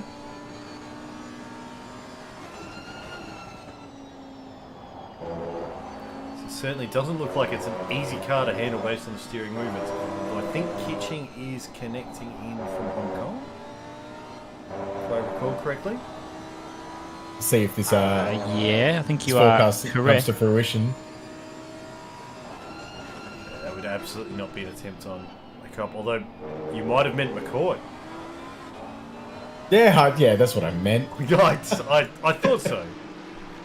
He appears to have made it stick there, McCourt. It looks like Reynolds did run too wide at the cop. Can he make it? Oh, and he does wisely cover the inside there. Makes Reynolds have to try and go around the long way. I don't know. Kitchen can still make a move stick on McCourt coming into turn 2. Stranger things have happened. Yeah, I just had to say something to cut because I needed to sneeze. Yeah, right, hey? Whatever words, I'll use them. So, yeah, Kitching, he's going to be licking his lips here. Reynolds, Oh. to go around the outside, very close. Thought there was a tap there. That was unbelievably close. Reynolds switchback time. I don't think he'll get it done. Oh, yeah, McCourt pushing him as wide as he can to try and get the optimum racing line. Reynolds just backing out. Yeah, there's the McCourt mistake runs from deep. McCourt. And now it is very, very tight. Gallo, he's off. Reynolds has a look around the outside. He's got to be careful that he doesn't give up a position to Kitching in trying to make this move. But this is still his best opportunity. Having another look around the outside. Not going to work. Going to look for a cutback, I think. And he has to lift because he would have run smack into the back of McCourt. And through the S's, they will go one by one. And now it's about a better exit out of the end of those S's. Get a drive up the hill. Let's have a look for a moment from Kitching's perspective. Is there a move here? I wouldn't have gone for that personally. He might go for it now, though. Reynolds went for the inside look on McCourt, and now Kitching's got the better exit, but somehow Reynolds has the run. Don't think you give Kitching any room. Just picked up that extra bit of top end speed there. I think Kitching, if he's smart, he might just wait for Reynolds to catch back up to McCourt and have them battle and maybe try and get a 2-in-1 pass or something a little bit more as he taps the grass on exit there. Oh, looks for the inside now. That's a tap and a half. He's gone. Oh, that was a... It was a bit opportunistic, risky, I suppose. And yeah, it has not paid off. Let's have a look. He has got I know, one I did the hell of same a thing. drive. Oh, I did the same thing last night in the wet. Just tap, spins straight around. Had 8 seconds to Nichols, though. I'm sure Nichols has probably caught up and passed him by now. But, yep, there he is. He's got some work to do again because he did actually get a very good drive out of Cheetah. But just a touch too late on the brakes because he was just carrying wide. If he had have held that very tight apex, might have been able to pull it off. So stewards will have a good look and determine if there's anything to be done there. But I think what that does mean, because that's slowed Reynolds down a fair bit as well, and he's got a blue flag Nissan to get past. So that top 3 has got a bit more space for a little while. Let's have a little bit of look around the field as we catch back up. Sorry if I pronounced this wrong, but we've got Tiraga in chat saying don't dive bomb kids. Yeah, don't dive bomb anyone of any age, I suppose. No, yeah. Not a good idea. I learnt that last night. I should have taken that advice. I'm a kid. I should have taken that advice. I think he had a little bit alongside, and the question is, look there. I think, as Braden said, it's a bit opportunistic. So I think it's definitely leaning on the fault of Kitching. But I think if he just had been a little bit more careful on the brakes, maybe slammed them a little bit early and still just kept the nose in there, I'm sure Reynolds might have given him the room. So I think that's on Kitching, unfortunately. As we said, dive here from Lamb. That's Villanueva, yeah. That's just better. No, that's just being better into the corner. So he's played very nice card there. Now he's got to get past Mans, who's doing very well, top 10 at the moment. I'm sure that's about to change in about half a lap's time or so, but doing very well indeed. I think it shows what we've talked about. A couple of these corners, and we've got one of them coming up, and we'll see if Matthew Lamb goes for it. But you can be very tempted to take the racing line thinking that you've got enough gap behind. Turn 2 is one of them, and I think turn 13, where we did see this overtake happen, it's very easy to go out onto the racing line, which is a long way wide, because you're looking for a much later apex, you're going to really drive that out. Someone could take a much tighter line and cut, 3 meters out of their track, out of their lap time, total lap length, and they can be right up on top of you. So knowing where and how to defend on this track is really, really important. And likewise knowing where and how to attack. So if you know how to defend, you know what to do if someone's not on the defensive position, by and large, if that makes sense. Yeah, absolutely. I think it takes a couple of laps as well to really figure out how you want to defend against someone, particularly if it's someone that you don't usually drive against, because you need to figure out how they're going to drive as the offensive driver. Some drivers not as good as other drivers, some drivers very different in the way that they approach their moves. Now, I suppose the rule of thumb as a defender is to make it clear early, and I know you're trying to leave the information to the last minute, but if the driver behind knows what you're doing, it's clear that you're defending, then there's not going to be any surprises coming later on. So we see Sasana get a little bit wild on the final corner, so any opportunity that he was about to have running on Ferguson, that's certainly what he's pushing for, is gone. Blair, however, having a go on Nichols, does take to the inside. This is where you do cut a lot of meters off by going a tighter line. He will grab that position off him. Feels like Nichols was he was a long way over, so he's still kind of defending a bit on the inside line, but you've got to go further. Right? And I think the rule of thumb coming into turn 2, if you want to defend it, is you just have to be further over than the driver behind is willing to go. And if they're willing to go right to the inside, then you have to be absolutely on the inside, because you will lose the position otherwise. Madison's just jumped out of the pits. Not too sure why Madison was there, but I think we're about to see Sybaris come into the pits as well. There's a drive-through there, which I dare say is from track extension.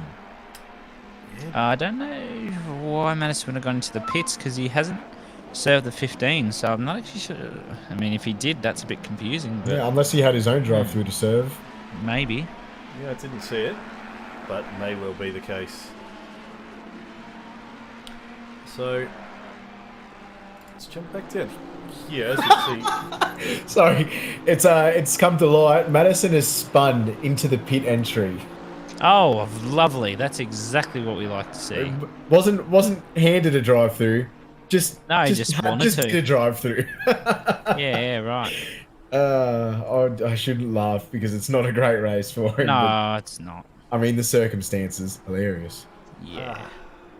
Yeah, I think a number of us have had those moments. As we see Villanueva, he got himself right alongside there. I think Michael Manns might be feeling a little bit dirty. He shouldn't really have had to expect an attack from that kind of gap back. And to avoid a collision, he's had to give some room. But in the end, he doesn't lose a position from it, and that's kind of the main thing. Villanueva, maybe just a little bit too eager. Is leading the M class, though, so he's doing well for himself, but that might be a lesson there as well, that he's realised that that's just not quite an attackable gap. And ultimately, that's one of the main reasons why we're all here, is to learn and to drive a little bit better. So it's a teachable moment, as they say. Yeah, Firelord Racing in chat saying, can confirm that the steward's office right now is knee-deep in alcohol. Yeah, sometimes the stewards have a night of twiddling their thumbs, which is good, because that means the drivers are behaving themselves. Sometimes the stewards are a little bit like Oprah Winfrey. You get a penalty, you get a penalty, everyone gets a penalty. Yeah, look, that sounds about right. Just under 10 minutes to go now. Mans is in P11, lost at P10 to Lamb, who's now pulled out. Bit of a gap under. Bit of pressure now from Villanueva, who looks like they might have, that might be Madison, I dare say, behind there that they've lapped. Just waiting to see. Got, it looks like Steve Lewis as well in the background, looking to catch up to this battle, but whether it can be done in 10 minutes, I'm not sure. That's a bit of a dirt touch there from someone in front. I think that's Lamb who's decided to touch it, but no consequences as such.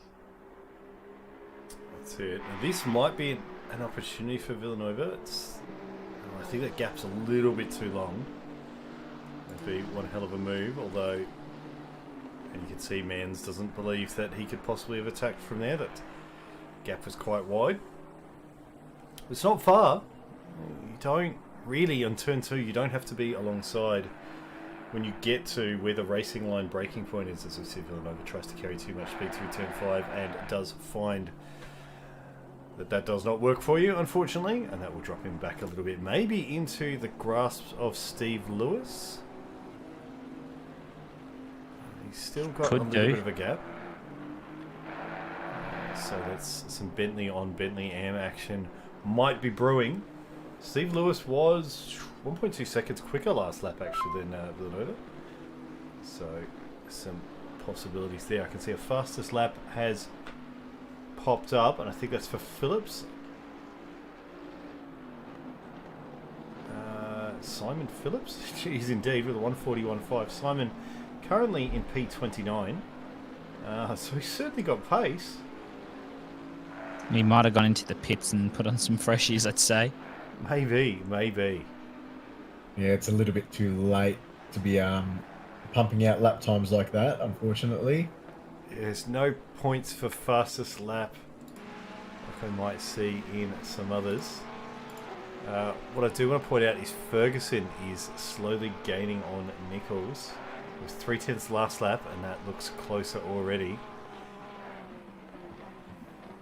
So, Nichols, a little bit, really kind of getting out-dragged there, and indeed his last lap was a 144.3. I wonder if he's low on fuel, and he's just down a map or thereabouts, because he's certainly got pace. It's funny you mentioned that. Last night, I looked at my fuel, 2 laps to go, and I'm like, I don't think I'm going to make it. So I ran my last 2 laps in map 8. And if you're not familiar with the BMW, map 8 is the highest map.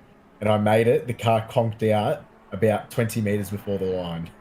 Started coughing and spluttering, but I made it, kept my position, defended the whole 2 laps. It was a bit scary, but yeah, map 8 got me there and a bit of lifting into corners. I will say, false.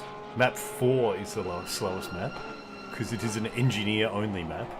Why map 4 is the slowest map in between maps 3 and 5, I do not know.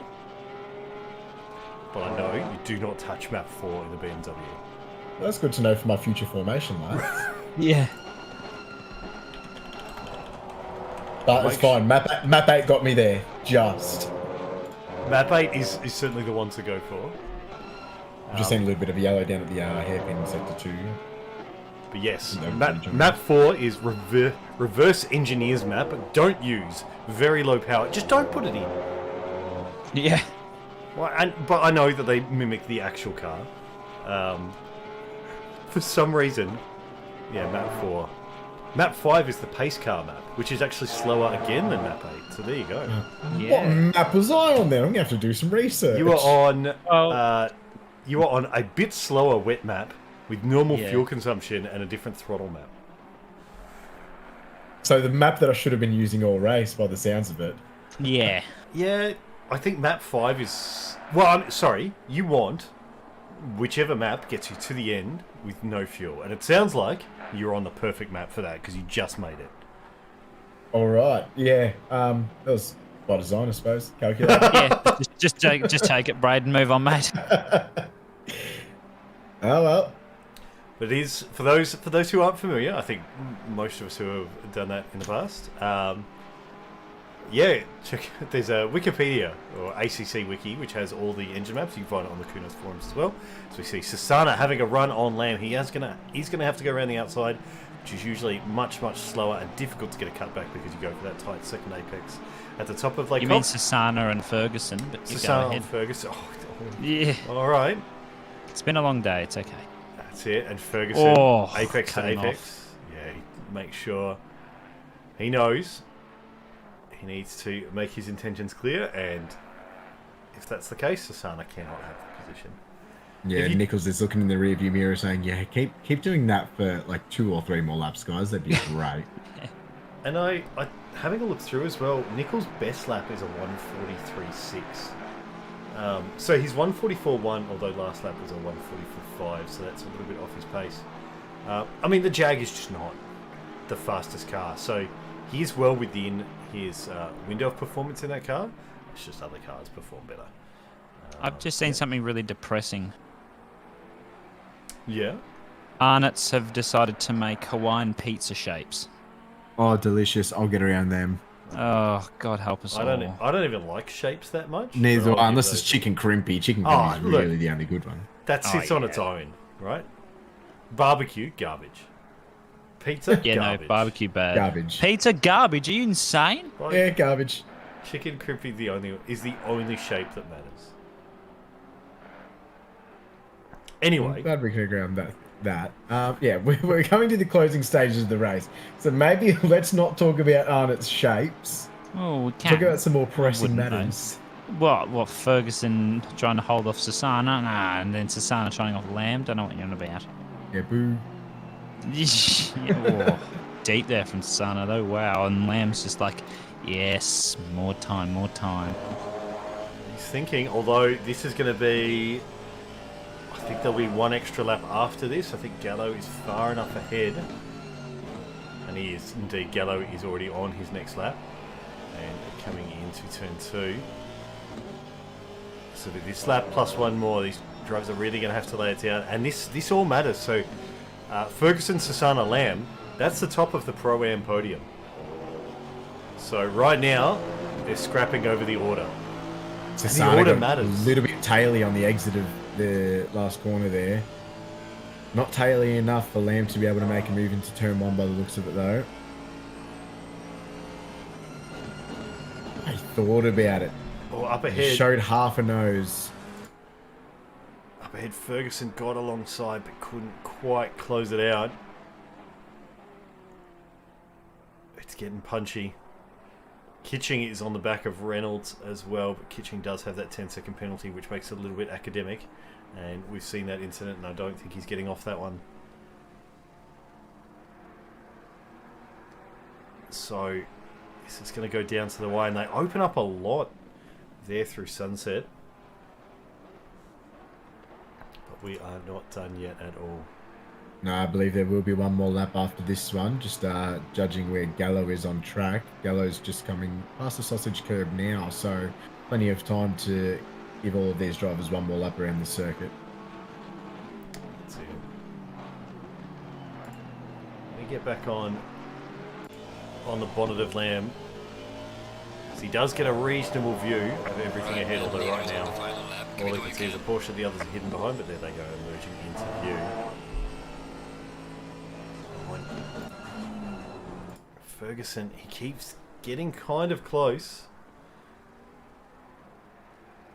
But this is where it all starts to set up. Get a good run through the sausage curve. Really hit your brake marker. hit the final curb, final turn, curb, whatever. I think get a big drag. The toe does matter. Cars run relatively high downforce here. Not the highest. You need a lot of lateral grip. Certainly no moves into turn 2. They're going to have to close it back up. That is one of the best opportunities. And I think Ferguson might have to pray for a mistake, because I strongly suspect that Nichols knows exactly what he has to do from here on out. Just hold the car together into Le Cop, hold the inside. Likewise into Crocodiles, and he'll be fine.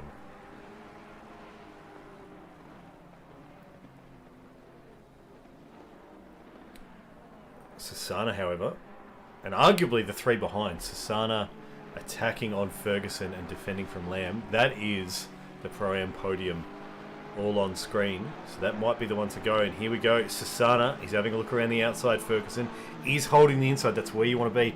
But Sasana can brake so late and carry so much speed through that he is fully ahead. Wow. Mid-apex. Outstanding. Yeah, that was well played. And it's not quite over, because Lamb is going to have a look onto Ferguson here as well. He's got a little bit of a run. He's looking at the inside line. There's not enough space there. He switches back to the outside. He's going to dive in late, see if he can make a switch back happen. Not an ideal place to make it work, though, because coming up into the sausage curb, you do not want to have two cars going wide through there. It'll turn into disaster. But I think this pack has sorted themselves out, and I think what we're about to see is the way they are going to finish. Nichols coming across the line in P7, Sasana P8, P1 for Pro-Am, Ferguson P2 for Pro-Am being in P9, and Lamb third for the Pro-Am at P10. Villanova does take the M-Class win as well. He was right on the back there of Mans. Oh, is that... I'm going to go back 15 seconds back here. So what has gone on? This is Green that we're watching. Behind me is Van Vliet in the Porsche. Green, just really pushes for a move on Honor. And unfortunately does lose one. So yeah, I think if you're Honor, you eyes half popped out of your head there, but everyone got through safely. So we'll take that. I think pride of place to end this race out is Whitbread.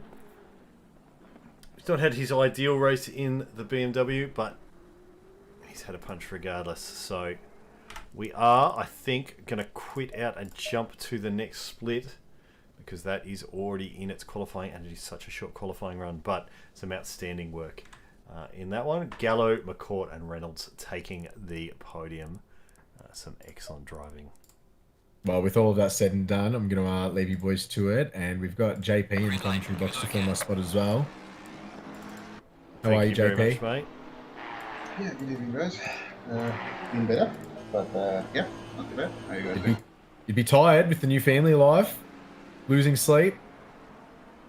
Yeah, I'll admit the baby's been good, actually. He's been fairly effortless so far, so I'm still getting enough sleep.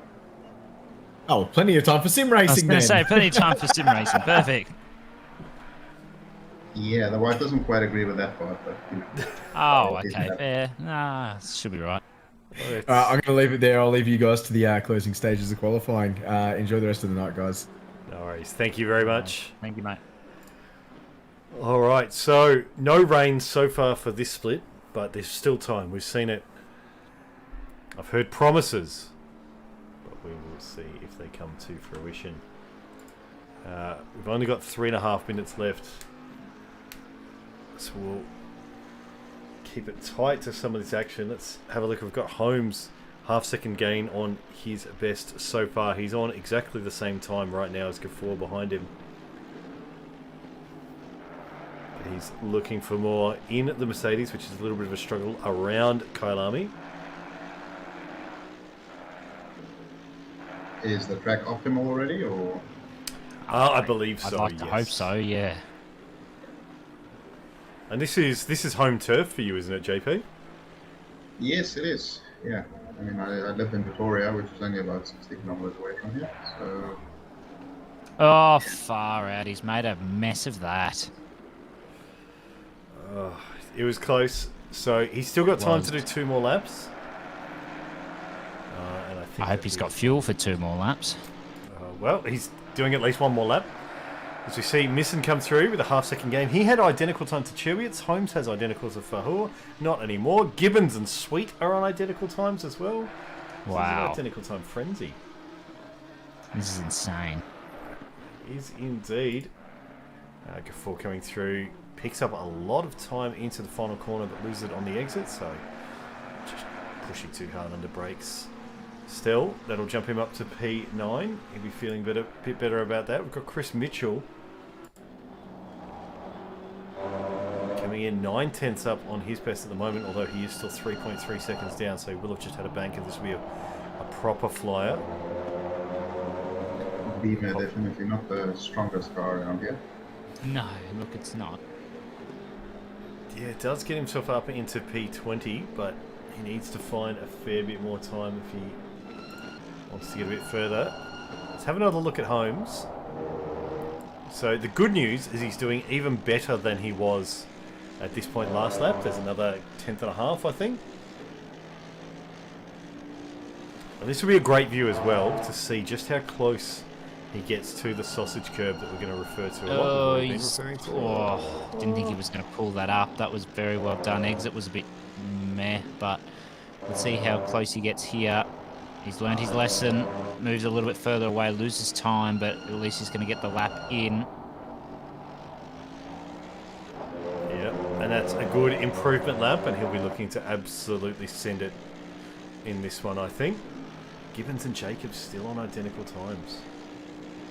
And that's a new identical time?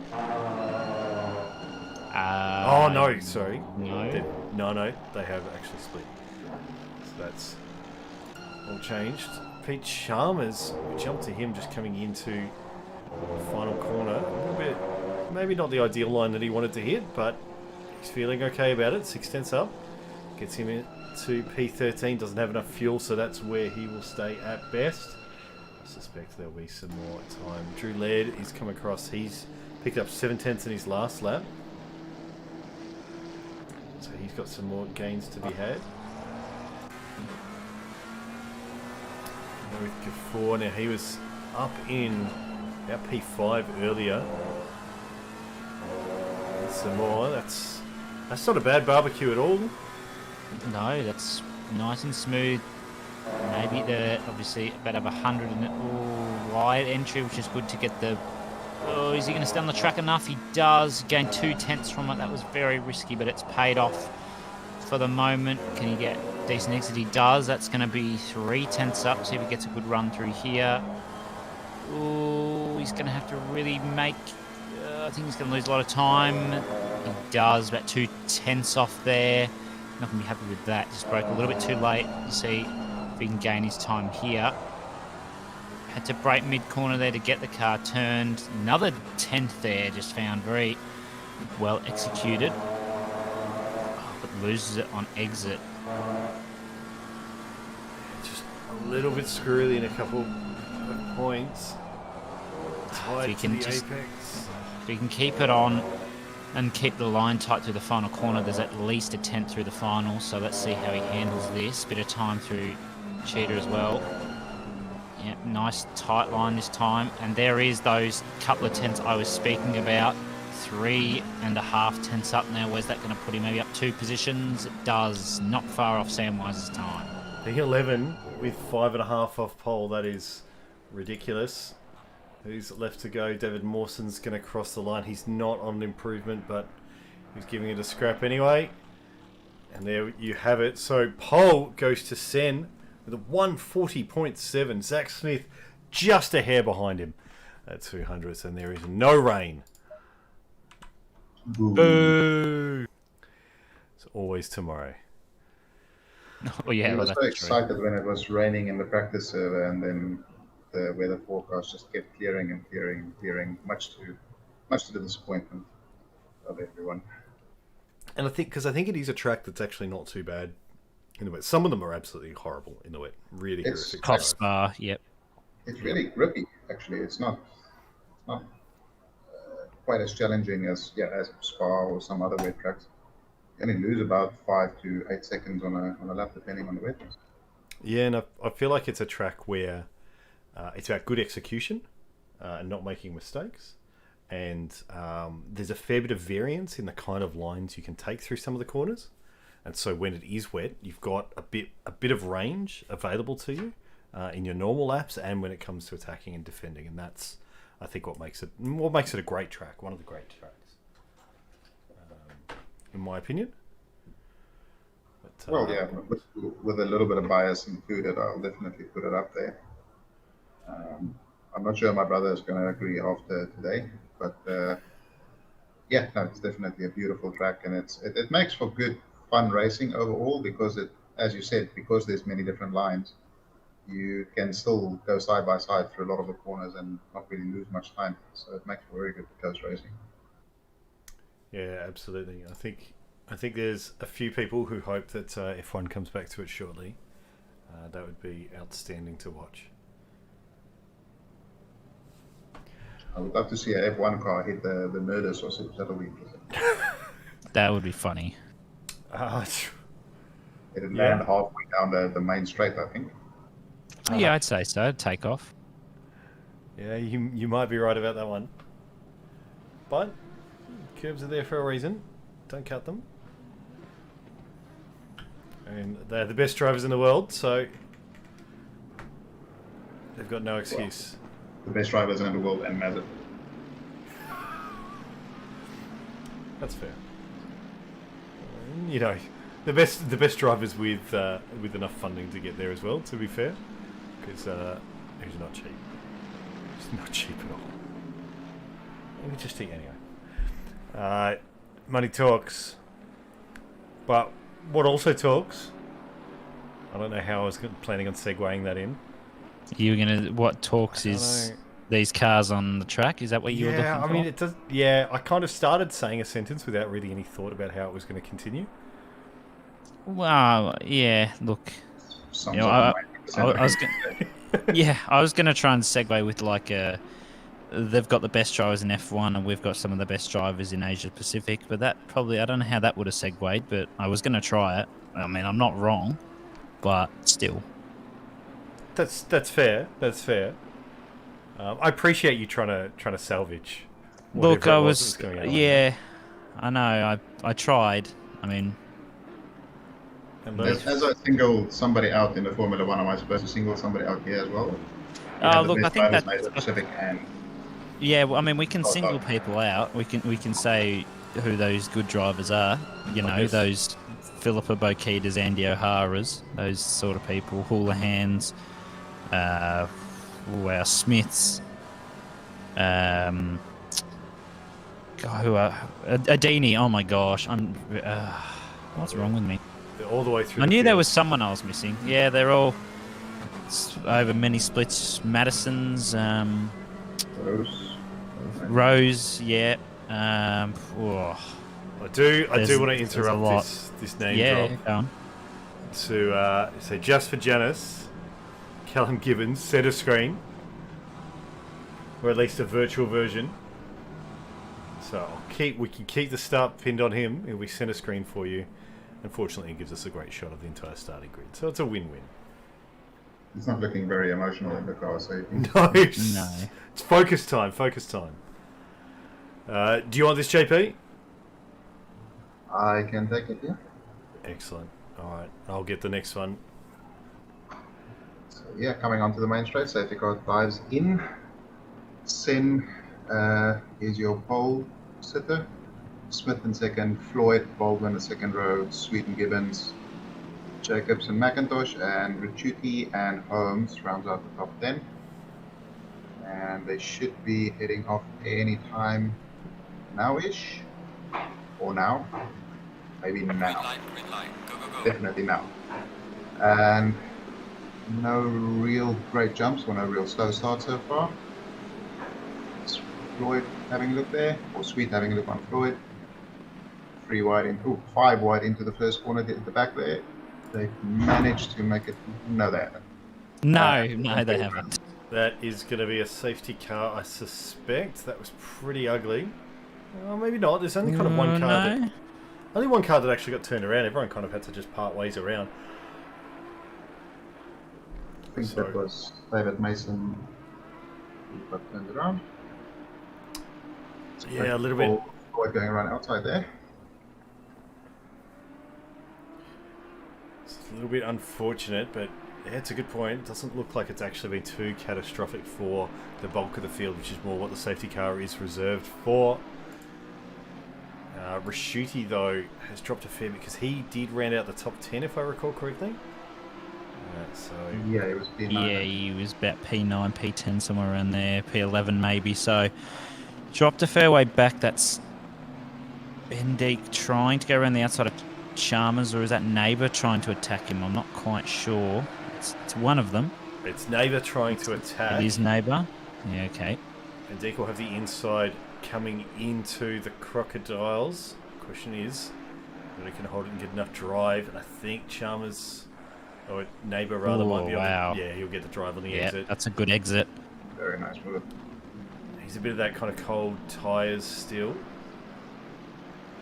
does look like Bendeek's just a little bit uncomfortable with the Audi, which is fair because it is uncomfortable at the best of times. And Rashuti bullying him a little bit. Yeah, that's a bit of tap there. He got led behind, probably just waiting for a mistake, especially into turn one. There's a lot of mistakes can be made. Rashuti's trying to keep that inside line on Bendeek, and Laird's now going to try and capitalise. Fowler's just sitting behind there too. So is Sanderson. So there's going to be a couple of positions exchanged right now as Rashuti gets a good exit. Just going to try and pull away.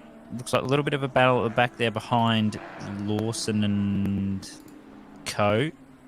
Wait to see what happens with that. See how far they can make their way up the field. Have a bit of a battle, have a bit of a scrap over the next 20 minutes, 17 minutes left. Ooh, we might have just seen a tiny tap, I think, from Mason onto the back of Meddings. Not much in it, and fairly square, so I don't think it's really done too much. But either that, or it's just a little bit of... Got very close. I think a tree got in the way, just as I would like to have seen what happened. Let's have a look up the front and see what these gaps are looking like. So Smith, 7/10 behind Sanson, already starting to get a little bit of a breakaway. Floyd, another second behind. Baldwin, however, is holding with that. So that, I think, is a good old scrap behind. 2.3 seconds to Sweet, so definitely starting to build out a gap. McIntosh on the back of Sweet. Gibbons has fallen back from, I think, about P7 that he started. So it's only dropped one position, which through turn 2 often happens. As long as you get through safely, that is the main thing that you want, and reasonably close to the position that you started in. Of course, you'd love to somehow immediately launch yourself to first, but sometimes that's just not possible. Gibbons is going to have a move here. Goes in a bit later on the brakes, has the tighter line. Well and truly clear of Jacobs. You have to defend that, otherwise they will walk through. So you can see there, even though kind of just before they're hitting the braking zone, there's not even an overlap. As soon as you go to the inside and just brake a little bit deeper, it's actually a very, very comfortable move. Meanwhile, Misson is having a little bit of a look on Jacobs as well. So Jacobs falling down the order potentially. And Holmes getting very, very keen as start to shuffle on. They're all kind of compromising their lines a little bit, trying to look for opportunities, be ready if a chance opens up.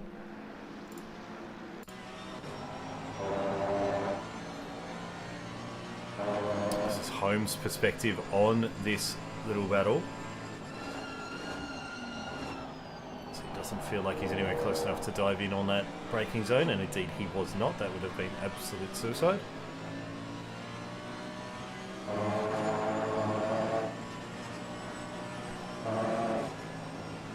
You could see from P7 to 8, Gibbons and Jacobs.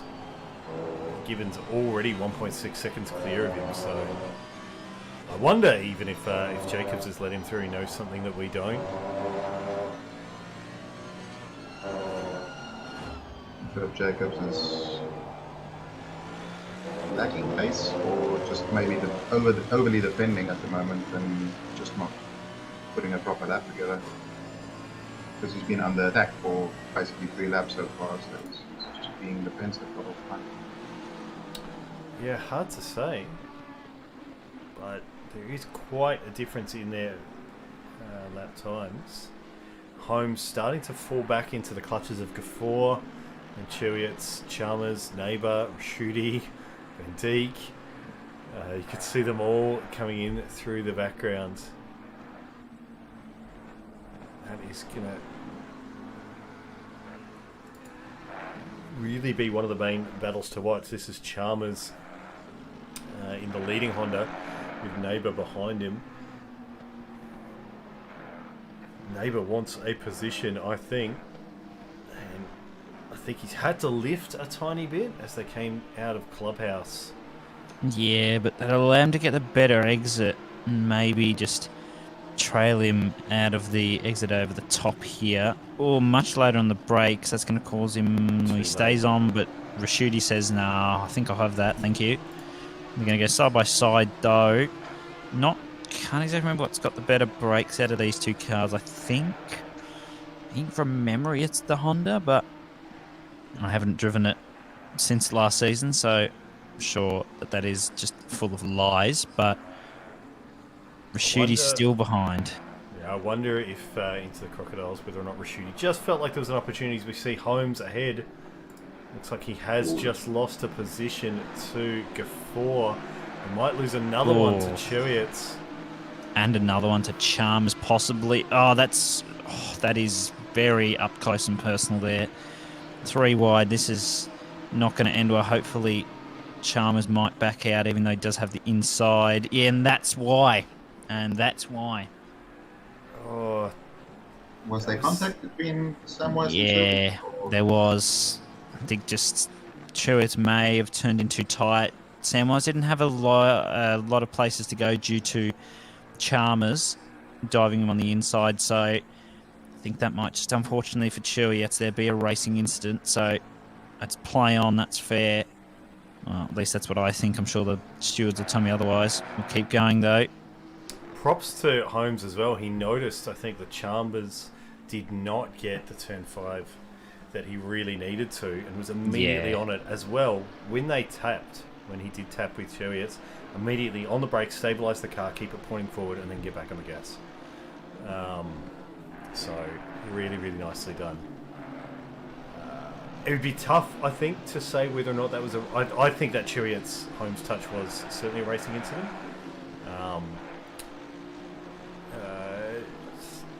It's always difficult to know how much you're turning in. They were side by side going in, so they just need to leave enough room for each other. Stewards will determine if there's anything serious to look at there. To my eyes, it looked like play on, as you said, but we will see. They look at it much more angles than what we do. Meanwhile, I think Shooty's feeling keen. I think he's got to know that there's opportunities in the wings, and I suspect... I actually want to have a look from the cockpit view at Chalmers ahead, unless he has a dive into turn 2, which would be shocking. Whether or not Chalmers is feeling kind of uncomfortable with turn 5. Which is, so just here, so hit that braking zone, he's already kind of narrow. I think there is a fair bit of discomfort there, because Rashuti got right on the back out of it, and that's where we saw Holmes take him. It is such an uncomfortable corner that you just get offline slightly. You lose so much on the exit there, and you lose it all the way down the straight. Yeah, with no really good brake reference. It's very hard to say. Rashuti almost has an overlap, but not enough, and I think he knows full well he has to back out once they hit the S's, which he has. He'll just look to get the better exit and see if he can make something work. We've watched this a few times tonight. Chalmers really needs to defend the inside, and does so just about right. Rashuti could almost have a half think, but it was never going to be enough in the background. I saw Drew Laird get a little bit loose. That means Neighbour is going to have an opportunity. Halfway mark, still a long way to go. Is it enough? It doesn't look like it. Oh, it would have been a hell of a push under brakes to try and take that, so better to be safe.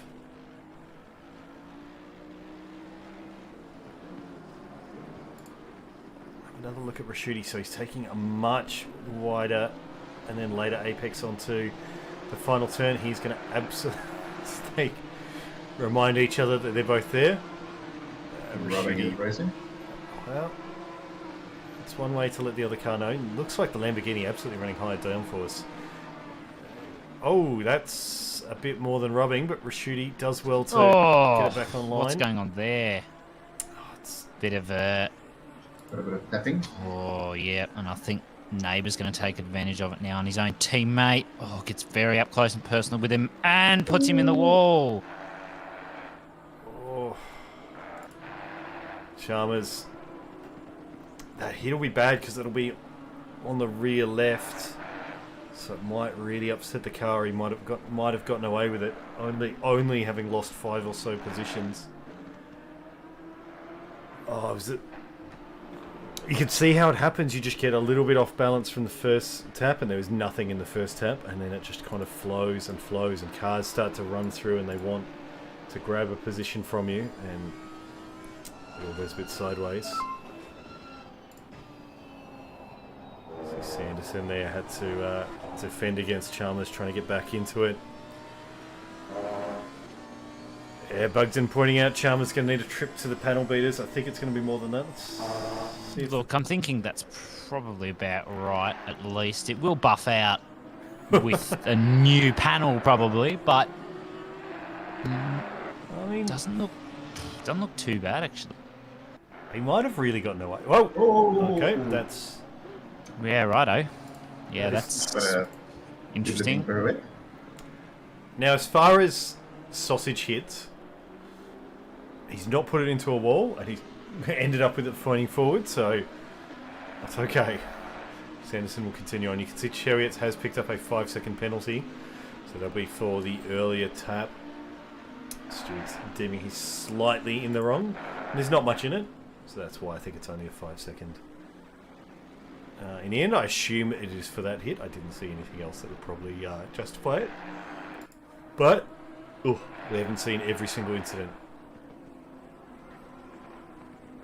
Bolden still right up the caboose of Floyd. But obviously just not, the pace difference is just not there for the, there's Neighbour. Oh, that's a bit of a... Break moment? Yeah, look, it's a bit of a thruster cuck, I can tell you that now. That's... Second hand Honda in his exit at the moment. I wonder if he's not got... Oh, yeah. Okay. The car's supposed to turn left when you do that to the wheel? Yeah, it is. So, he'll need to take that into the when you pits. hit a wall at 150 kilometers an hour, you can kind of expect that, I suppose. He is trying to get the car to turn left, and that's about the best he can do with it, so... Oh, dear. Alright. We'll look away from that pain. He'll limp that into the pits and get something out of it. 1NE Triple T in chat asking how they got a penalty. I'm not sure who you are. Well, he was in my split, my brother. So Oh. in the previous split in split blue. Not sure. You can always check in with the stewards and find out. It's always a good way. If there's nothing that stands out.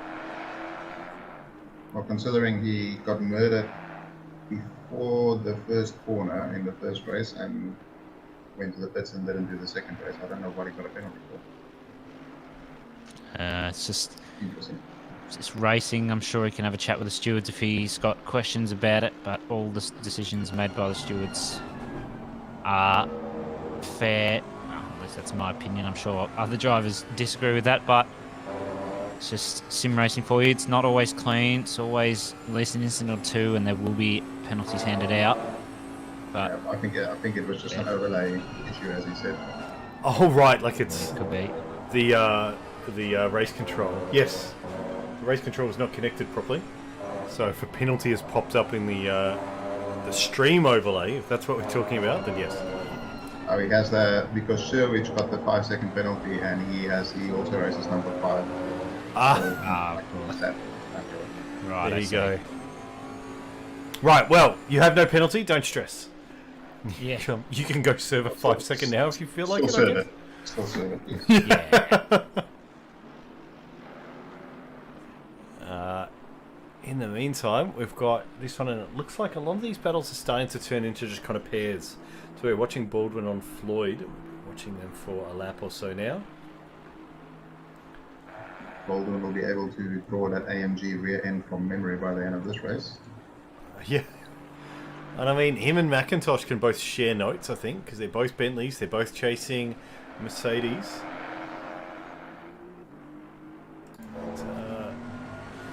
Maybe if one finds a way, they can relay to the other how to get it done.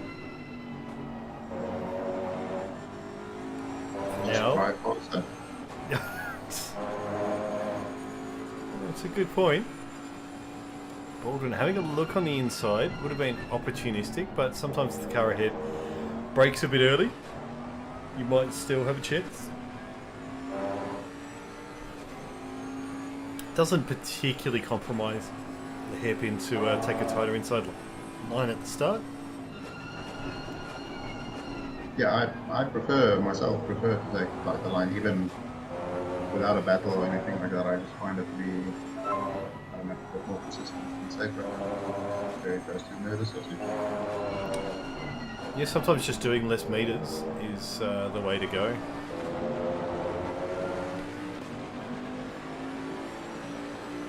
So you see Floyd trying to break the toe a little bit. Baldwin very keen to hold on to it, and it does matter. So we'll see him get close, but certainly not close enough for a move there. He's able to set himself up into turn 3 a little bit better. But I think his turn 5 is going to be compromised because I think Floyd, you could see, was a lot further to the right, opened up the turn a lot more, and the gap just extends as they come into sunset, which does look outstanding when it is in the evening and you see the sunset. We've done that in some of the endurances, and I think last season it was actually a night race as well, or an evening race. It's amazing. I must admit, as a South African, I'm quite perturbed that the corner is called barbecue and not dry, because barbecue is not a South African. So it's quite disappointing. Yeah, I'm curious how some of these corners got their name, because it's a little bit of a mix. But that's fair. I remember Malak was trying to pronounce the hairpin last night, and I tried describing it in chat, but I don't think it came across properly. My phonetic spelling did not work at all. But it is called Leeuwkop. Alright, man, the leader is on the final lap. Give it a final Right, push. I'd been going with Leeuwkop, but Leeuwkop. Leeuwkop. Yeah, that's good. Better, good enough for now. Yeah, it should be right. I did know it was called Lion's Head though, so that I knew. Let's have a look at McIntosh on Sweet, a different Bentley v Mercedes battle. Not far behind. Perfect, it seems. Yeah, neither of them are able to really get this going. Of course, Baldwin and Floyd is for the final step of the podium. Oh! That's Floyd. What has happened? I am going to jump onto Floyd. I'm going to go back 15 seconds. I'm going to try and find out what's happened here. So this is Floyd that we're watching. Oh, ooh, just a bit much. Finally, the pressure plays off. Yeah, just I think a touch too hard on the brakes, and he started to Okay, over-rotate the leader is rear. on the final lap now. Give it all you can. So, where's this gap look like now? So this will be McIntosh. Will have his last chance. You'd have to say this gap looks too big to really get anything done. This would be the final chance here at turn 13.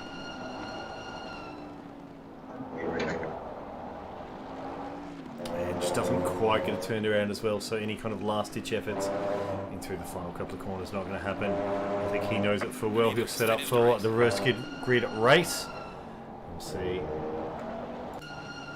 what is to follow. Chalmers, though, is interested in what would be, I think, oh no, not the final step of the Pro-Am podium. You've got Sen, who did take the win. Congratulations to him. Chalmers as well. Really, these are kind of your last opportunities. Chewy, it's interesting trying to get another position back. He's got that 5-second penalty, so anything he can do to mitigate it, because you can see behind him, 5 seconds is going to drop him about 8 places. But Laird not having any of it.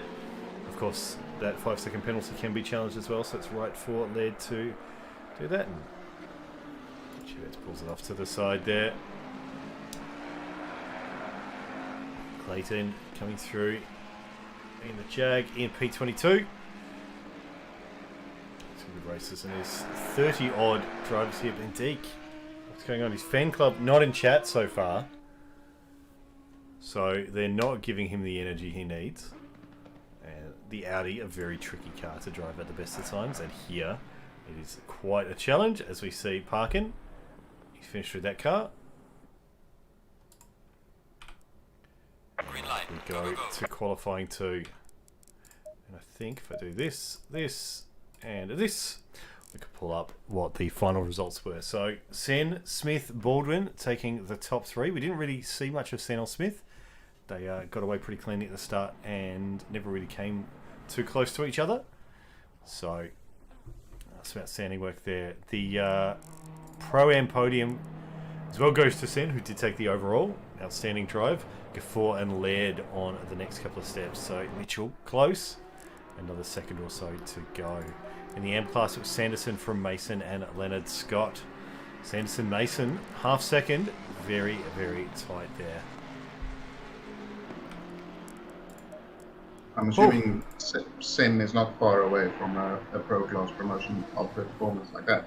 Yeah, I would say he's probably not far off at all from that pro class promotion, as I thought there was a dive there. I think Bill Coach just letting the Nissan pass. Yeah, I think those promotions will come in for next season, because it's a bit late in the season to do them this time. But he's been putting in a cracking effort.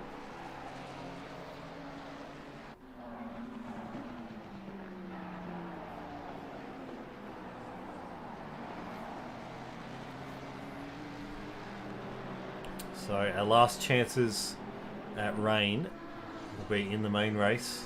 It's not looking promising, but there's always hope.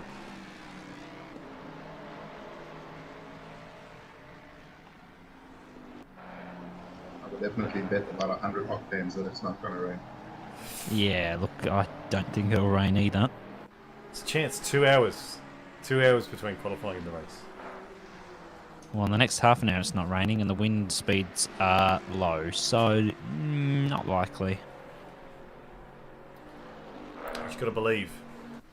Believe in your heart of hearts.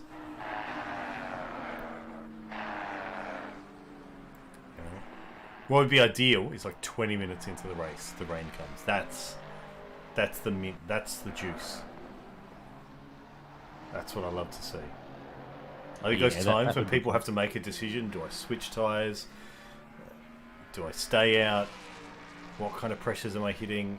I think those are the racing decisions I'd love to see. Zach Smith in chat: nothing like panicking you're running out of fuel when you have plenty. We've all been there. Especially when it's a fairly tight track and you never really get that much time to think about it.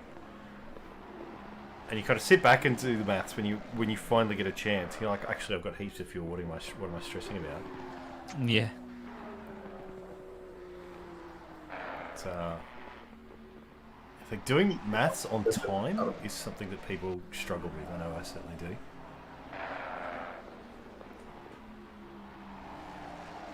Well, it is kind of a hard setting, trying to race with someone and thinking to yourself, okay, it's 1 minute 40 per lap. That's 100 seconds. There's this many seconds left, and I have this much fuel left. How much fuel will I use for that many seconds? So it's quite a lot of calculation to do while trying to race side by side with someone as well. Yeah, and very easy to get it wrong.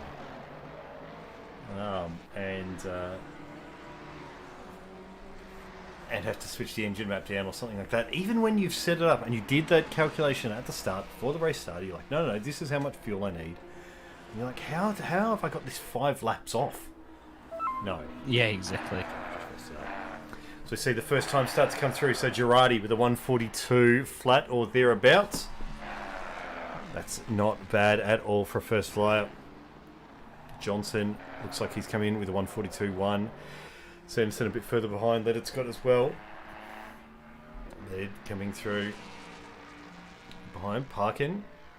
It'll be a 144, a touch under in the high 143s. 143.9 indeed it was. So let's start to find some gains. Johnson. So he's a quarter second up, so he's already got his first lap in. Getting a bit more feel for the current track conditions. Well, they shouldn't be that different to what they just did their race in.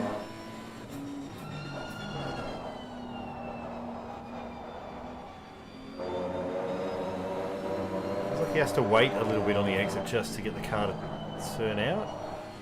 Yeah, just due to the Nissan not having the best transitions. Gets that side line. It's going to... Oh, that was on the limit of track limits there. That was another mil to the left. I reckon that's invalid. It goes deep. It's going to lose all the time on exit. Says it's just under 2/10 gone now due to the rear end.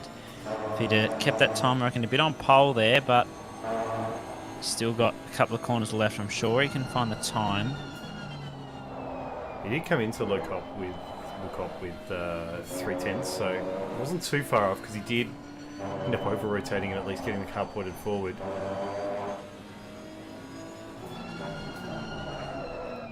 This is where it's easy to really lose it on the final corner. Yeah, a bit deep there it is.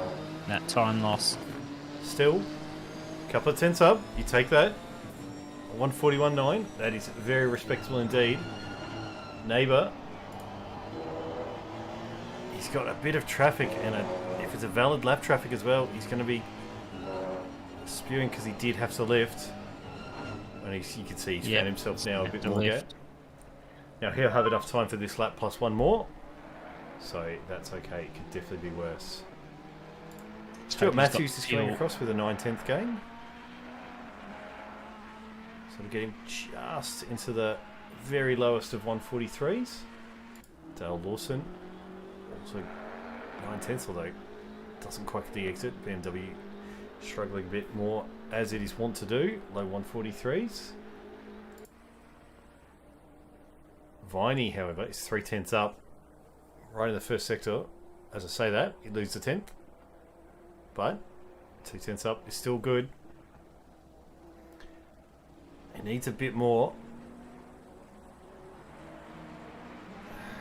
Still struggling a touch through those next sectors. Really got to get turn 5 right. It does cost you quite a lot of time if you don't. Through the S's. It's a good S's. Picks up 2/10. Into Le Cop. Is pretty reasonable. Picks up another half-tenth, although his exit wasn't quite as strong, so he's going to lose that. Crocodiles, what can he do? Difficult to judge your breaking point where you want to hit at that time. Regains a touch more. He might just get enough. He'll get enough time, I think, for another lap, as long as he's got the fuel. Kind of ebbing and flowing. Feels like there's pretty much a half second there if you could stitch all of those gains together. But as it stands, he's going to come across the line for pretty much identical to what he'd done previous lap. Meanwhile, Neighbour behind does pick up half a second, goes into P2. Fowler is 3/10 up, however, as he gets it pointed out of turn 5 quite nicely. That feels good.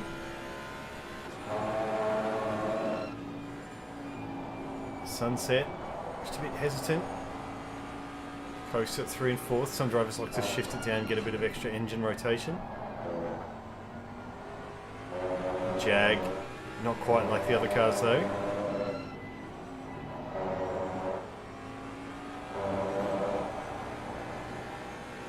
He's waiting for it to want to turn. Still, he's holding that 4/10 gain. 4/10 will get him a couple of positions.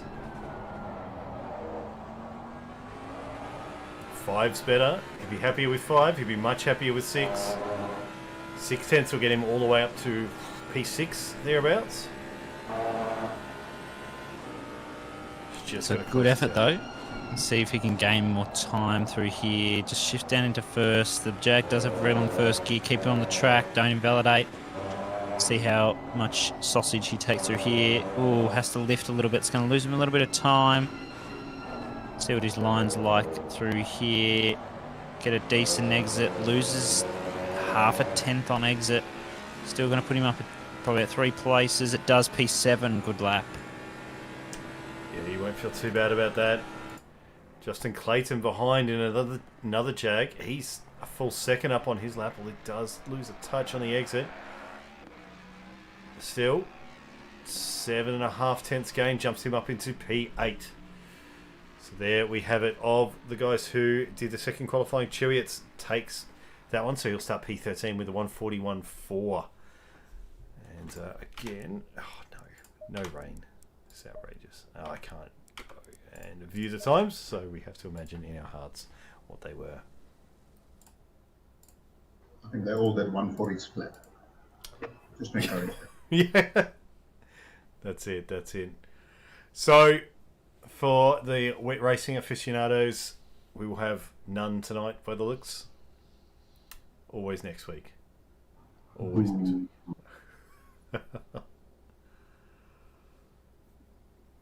And again, as always, for those unfamiliar, so the top 12 from the previous race didn't have to qualify, and they will start in a reverse grid of their previous positions.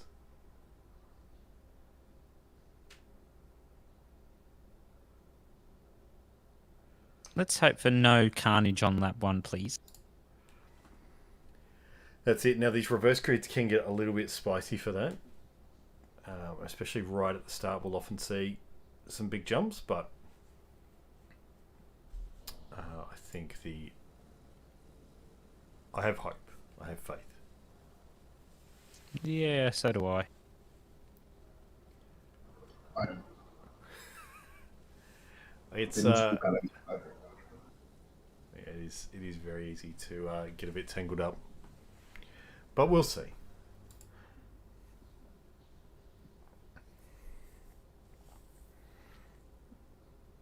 So I think the top 18 that we're seeing there will start 13th through to 30th. They will. So Bendik really getting it up there in P5 of those qualifiers. The Audi, I think he's the only Audi in this split.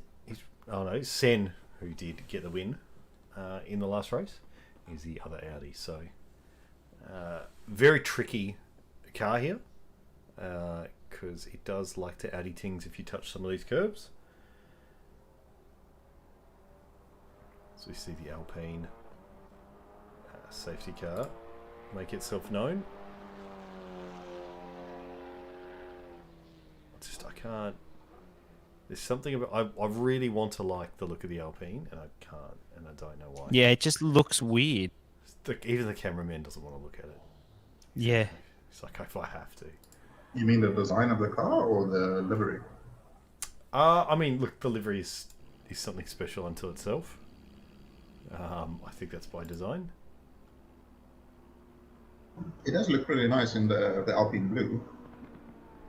Yeah, there's just the shape just doesn't. I know that the headlights are a homage to an earlier car. I can't recall which one, but just yeah. The Alpine is the homage to the old A110 rally car. I think it's the A110 from memory. It just doesn't. And then the way the back drops off, I kind of like it from some angles and really don't from others. So it's a bit mixed. But I think Jay, the lonely driver, has the right call. It's the Ginetta should be the safety car next season. I love that Ginetta. Ginetta is too slow to be the safety car. Well, sometimes. It's the only car where the safety car driver won't have to slow down to manage the pace. Right, so it's just built-in safety. What I find very strange about it is that I can't remember, in ACC it's a right-hand drive car. Even though most of them are made left-handed, and so I'm not sure why. I'm actually not sure why ACC has it as a right-hand drive. You can get it in both. The ACC one is the British GT one, so there's maybe something to do with that. I'm not sure because they. Yeah, I would have thought that it would have been right-hand drive then. But... Oh yeah, no, which it is. I think. Oh man, I'm losing my mind now. It's been a while since I've driven it, but I like it.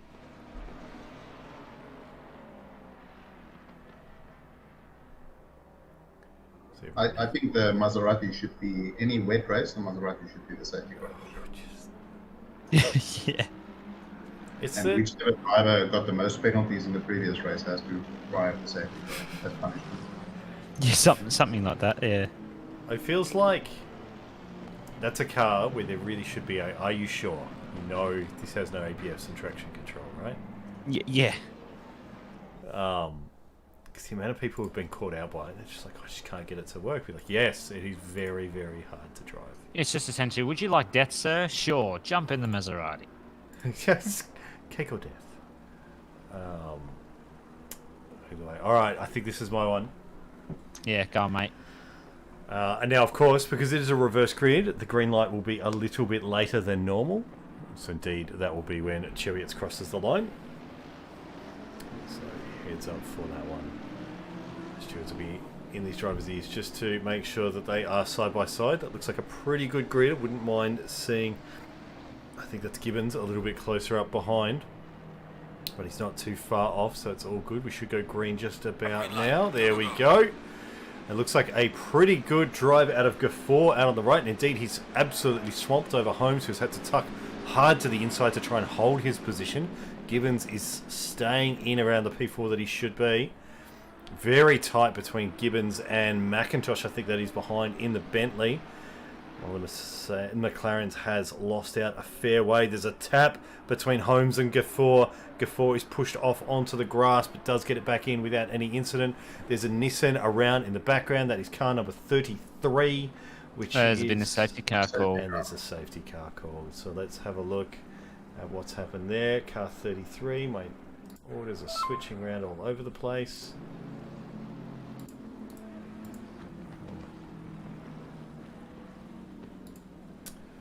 Trying to find who that Nissan is. It's not missing. Back, and I've not gone back far enough. So it's Luke Johnson. It wasn't car 33, it's car 99, which is why I've not found it. There's David Neighbour come through. So let me wait till that gets back up to normal time, and then I'll go get the replay because I don't want it to bug out. We'll have a little bit of time while the safety car sorts all these guys out, but might have been a bit of an incident there that we didn't catch on screen. There we go. Alright, so let's go back and let's have a little bit of a look at what's happened here, and it'll be further down the order, which I think is that arrow.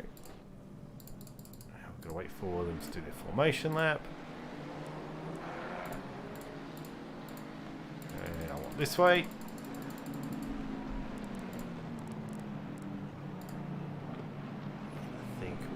Bit further down like this, so we know that Johnson was certainly a part of this incident. Missed braking point. Oh, a bit of a tap the Bentley. Nothing, just round the outside. Nothing major there. No.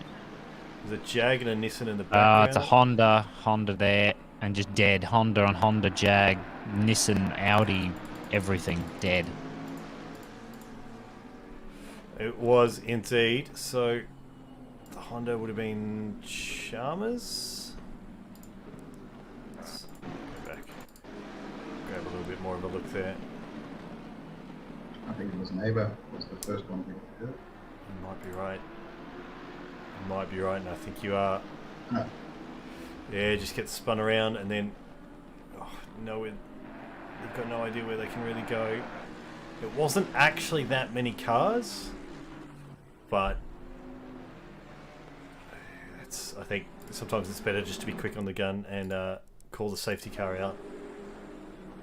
It was very nearly contact at the beginning of the safety car, especially there in the top 3 or 4. I think Duty reacted a bit quicker than second and third did. Yeah, I think it certainly pays up the front just to drop your speed a little bit slowly, especially if you're right at the front. Just certainly do not just slam on the brakes. And we've got time to sort out where everyone should be, so it's okay. But as long as they're all okay, that's okay. I do like, I think it's, I'm not sure if it's done in all racing formats, but I recall from the last Le Mans 24 hours where they'll give you kind of a countdown for till safety car and things like that. That's sometimes nice just to avoid those moments where different people are slamming on the brakes at different times. They all kind of know.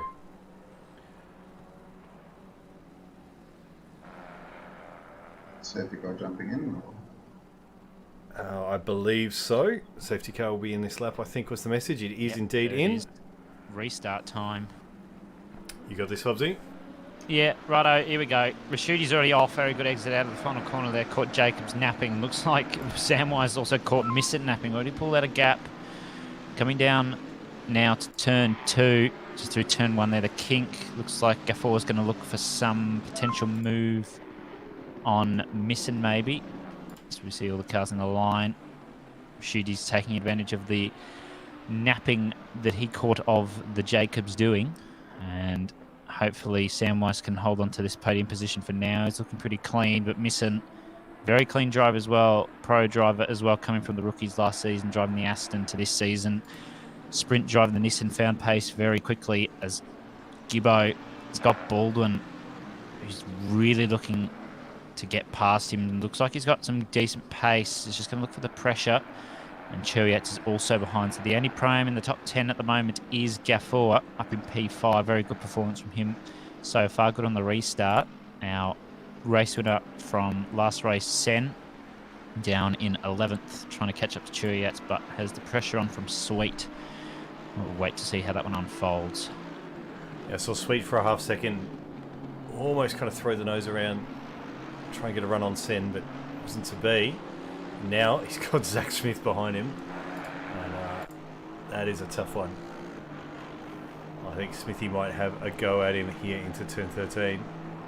It does indeed go around the outside under brakes. It was very, very wide. Has to slot back in behind. Car just didn't quite pull up the way that he wanted to. Maybe colder tires, colder brakes after the safety car.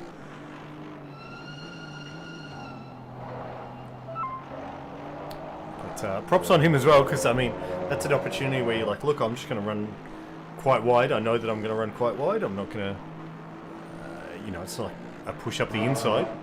And if I can get it turned around, then I'm going to absolutely have a go. Wanted to have a think about going up the inside that time. That would have been well and truly a dive bomb to write home about. I think your top 3 or 4 from the first race are going to have a hard time pushing through here because the top 10 is so closely matched on pace. Yeah. We did see it. Cousin pace. Oh, sweet. Nearly lost her in there. Smith's going to get him on the inside here. He's going to push Sweet wide onto the dirt. Oh, still gets the better exit though, Sweet. So this could...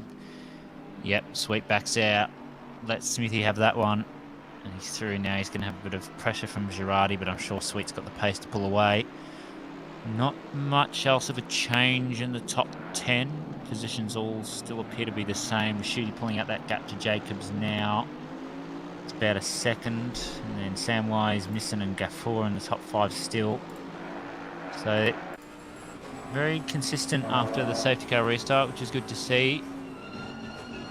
See what Sweet does, whether he might go for an attack on Smith again or whether he's going to have to defend from Girardi first. Big bit of understeer from Girardi as he came past the sausage curb. Does get it turned around. Just take a bit of life out of the front, so that's fine. And it was a good point as well, JP. Earlier, I think if I recall, the top 12 in the first open qualifying where everyone was in was 5.5 tenths or thereabouts, separating them. Like, this is a tight group. So we can see Misson having a run on Holmes. Holmes able to hold it off this lap. Oh, in the background we can see there's a big moment that is Chewiot and Sen. Now they've all kind of gotten back on, but I want to go back and have another look. This is coming through the sweep. And Looks for the inside. Oh, that's going to be a pen for Sen. That's not the best place to send it. No, it's really not.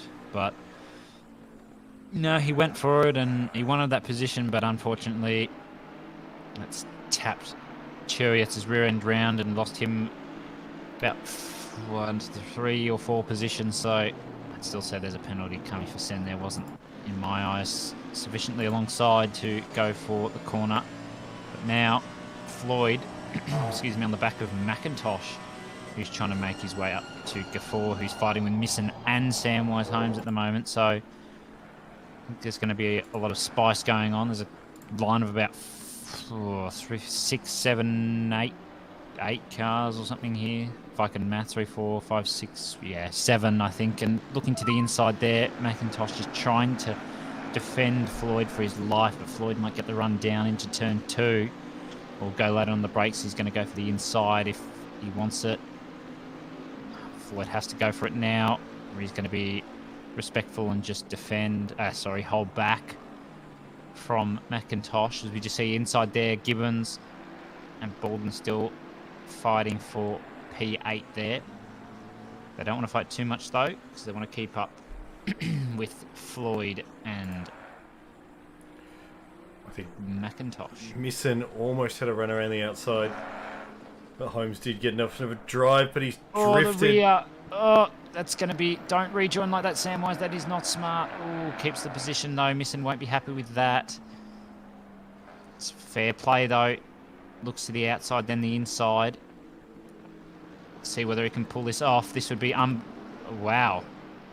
I think Holmes was very compliant. Wow. In Yeah, that one. That was... What an overtake. That's all I've got to say. I know they were both compliant. Oh. No, Sam Wilson's back. Don't tap him. Oh, no, it tapped back there. Oh, what a mess. What a mess. Can we go back and have a look at that? Yes. That is absolutely disgusting. Very difficult to get camera angles up at the top of the hill. Sorry, JP, I kept cutting you off. Go ahead. No, I think it was Gafford on McIntosh there.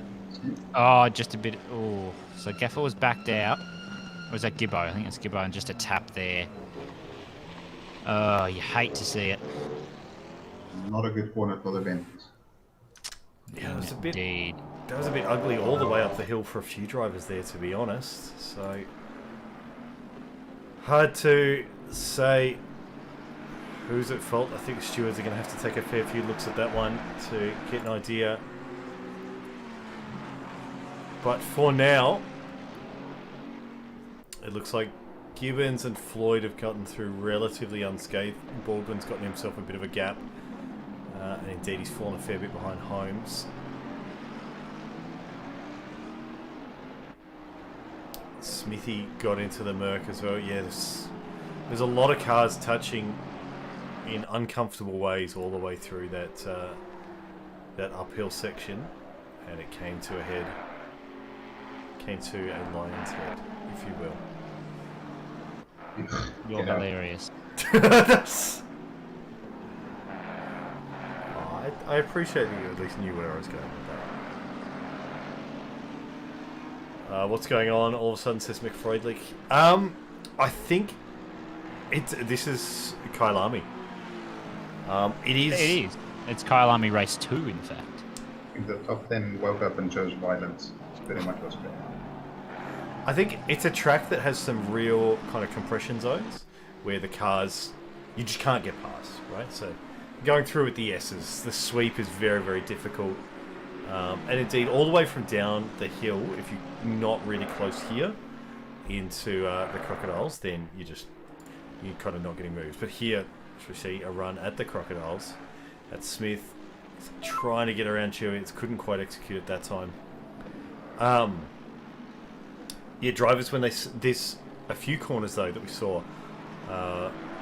Look up, crocodiles, turn 2, Cawthorn. That's where there's different lines, which encourages people to try different lines, and then sometimes they come to a head. It is what it is. I think part of the problem with the different lines is, in some cases, the quickest line is a sort of a wide entry, late apex, a wide exit, but you can send it in and get it slowed down on the apex. You won't necessarily have the best exit, but you send it and the guy didn't expect to send, and he just closes the door because, well, you're 3 or 4 tenths behind, but you can still slow it down. And it just creates those, as you said, compression zones where cars close up on each other much quicker than you'd really expect. Yeah, I think I've been saying it through the night. I think turn 2, which is the first real corner down the main straight, it's one of those ones where, exactly as you say, you want to be way out on the right hand side, go for a late apex and pull it all through. But you are doing a lot more meters than what you need to do if you were doing the absolute minimum line. So drivers who take a very tight inside line can get alongside you when you otherwise wouldn't expect it, just because they're literally just doing less distance. So you do kind of have to respect it, which is why we see drivers will go further and further to the inside to defend, and I think that's what we're going to see here with Baldwin on Holmes. They'll both know how this works, because I think unlike at a lot of tracks, it's not as much of a send as what you might see. Right, Holmes well over on the left hand side, as he knows he has to be, because even if there's almost a car's gap, like a car's length distance front to back, if you're right on the outside, the driver on the inside can absolutely close that up and get it very comfortably closed in for the apex by doing this distance. So P7 spun at the Bunnings curb exit. Is that Gibbons? Or maybe that's who was in P7? Because I thought Gibbons was in 7. Don't know. Could have been Gafford. He looks like he's a bit further down the order, possibly 12th at the moment. So it looks like he may have been the one that had a spin. And yeah, that car looks like it's been into something. Oh yeah, that is a absolute mess of a McLaren. Oh, See yep. what his steering inputs are like. That's Yeah, not good. Not good. Jeez. It's definitely going to affect the resale value, that's for sure. Yeah, it'll buff out, but it is going to definitely affect. I really want to see your buffer, Fauzi, because your buffer can work some magic, mate. Oh yeah, my buffer can do anything, mate. It is an ACC buffer where Yeah, exactly. your steering wheel is 90 degrees to the side. That's 50 seconds to fix. Correct. Just unbolt it, turn it 90 degrees, screw it up, bolt it back on, problem solved. Yeah, look, pretty much. Oh, this is a spicy battle going on now. Samwise trying to hold off Baldwin and Floyd at the same time. They've got a big gap now to Misson, so they've got a fair bit of clean air to work with now. Baldwin's going to stick his nose in and just let Samwise know, hello, I'm here. And Floyd's going to get it well done around the outside there on Baldwin. What a move. He's going to slip him behind his teammate. Oh! But Baldwin says otherwise. We should have shut our mouths for 2 seconds there. Baldwin gets back pass. That was very well done. Yeah, the move wasn't that Whether good. he'll keep it. I think he Will keep spooked it, though? Floyd a bit. Yeah, I'd say he did. I think he's going to still keep the position. Floyd just backs out. Doesn't want anything happening. Gibbo's rubbing his hands together going, yes, fight. Fight more. I think Gibbons is going to be in on this, like Flynn, in not too long. So that was kind of the opposite of what I've been saying, where, well, maybe it's because the driver's on the inside, so Holmes and Baldwin Holmes is trying to defend. Baldwin's trying to get in a very tight line as well and make sure that Holmes has to defend. And Floyd has said, "Thank you. You have slowed each other down. I will come on in."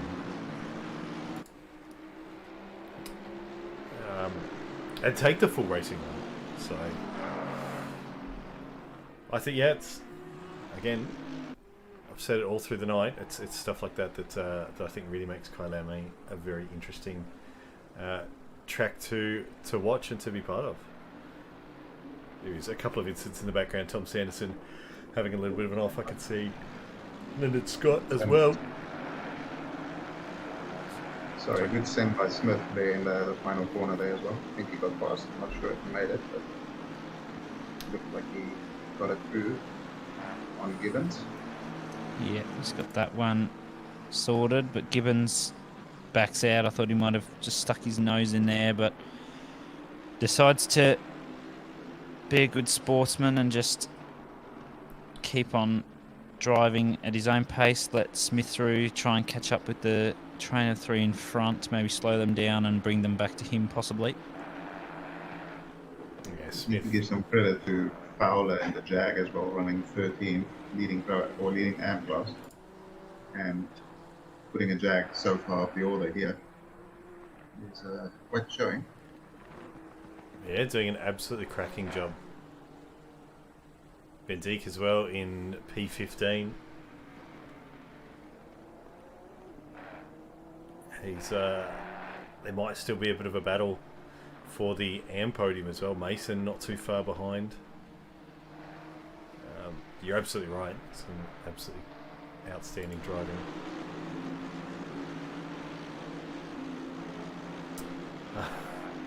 Luke asking if Jason Gabby is retiring. I don't actually see him in this race, to be honest. No, I don't think he's coming this week. I think he's been out the past 2 races or so. I'm sure he'll come back. It's just we have lives or something like that. Maybe I don't, but other people do. I think JP's having the best times of his life. Oh, at absolutely. the moment, when he's not desperate for more sleep. Yeah, well, there is that. You can see here again, Baldwin pushing to the inside. Holmes does take a slightly wider line, realises that attack is not going to come, so tries not to compromise himself too much. And Floyd not able to get the same move as last time, and now has to keep a firm eye in the rear view mirror because Smith is keen for more positions.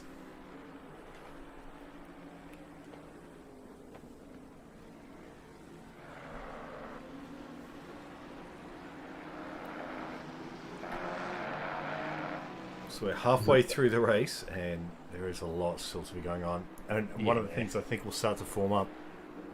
So Kyalami chews your tyres out pretty hard, especially if you're running fairly high camber. So I think we might see that come into play later on. I know that Holmes had that big old drift earlier. Smith will have been pounding those tyres trying to get positions. Yeah, you think he's going to get another one here on Floyd. Moves it inside. Floyd's got to give him the room. I'm smelling a switchback possibly here or around the outside. That could work, but don't think he's going to get it done. He's just going to have to hold back.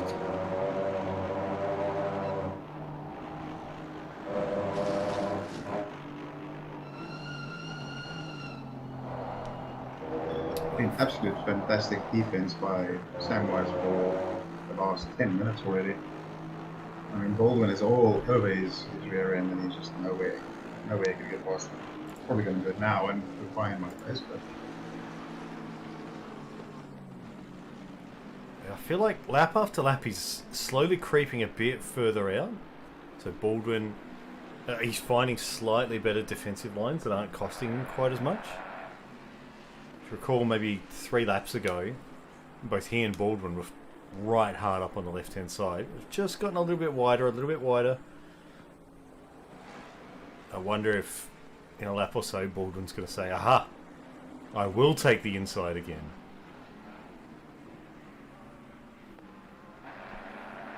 all of this battling is just allowing Gibbons to join the pod. Yeah, you're not wrong. I wonder how long before Sweet gets involved as well. He was 4 tenths quicker in the last lap than Gibbons.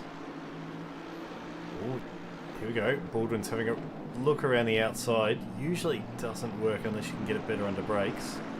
Should get a good run now towards Crocodile, so... Yeah, but it looked like he might have gotten slightly spooked trying to get back onto kind of a second apex. Oh, hello. Ooh, That's switchback. That was a sin. Interesting. It was. Yeah, I wonder if he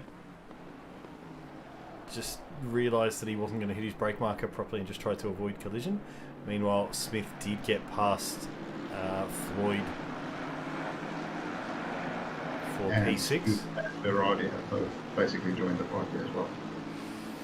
So the party spices up even more. We're 25 minutes in and they're just all finding each other once again. The top three is absolutely loving this because they're just having their own little quiet race up at the front, while these guys are adding years to their life with all the stress they're going through. Yeah, Philippa reckons it was a missed brakes. I think that you might be right. He certainly ran far too deep. He wasn't going to pull it up in time, so... And I think if he was going to be the kind of driver to just do a send, he would have done it about 10 laps ago.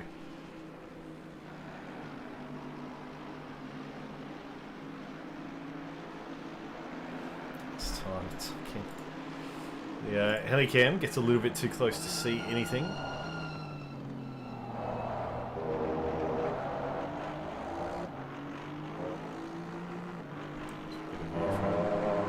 Overhead of Smith. Oh, do you see that ahead? Holmes just got a little bit loose through mineshaft. They had to kind of hold the car. It doesn't bode well for the next 15 minutes, to be honest. Because the big old compression at mineshaft absolutely kicks the car around. Yeah, it looks like the rear end of his car might just be getting a little bit loose on him. I'll try and catch it next lap. And get And send it.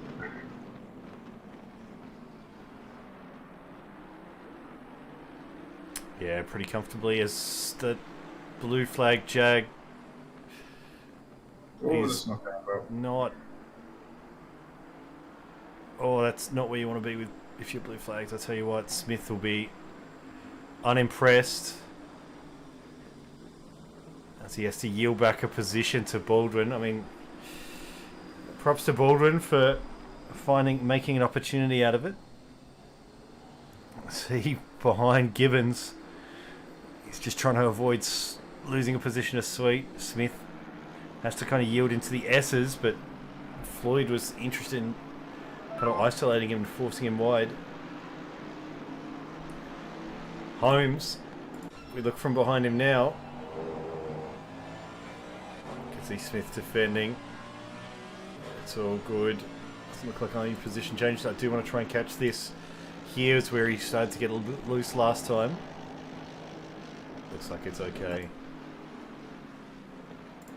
This might have just been a once-off. Gibbons just having a go on Floyd. Everyone's attacking everyone now.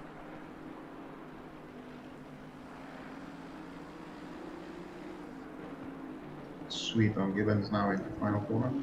Gibbons got a flow run out of him. Yeah, I think Gibbons will hold that off and he'll run it to the exit quite nicely so he won't lose any time coming down the next straight, but it's going to be positioned. That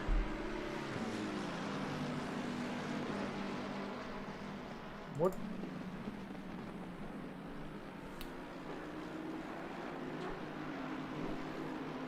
Just a few what? So,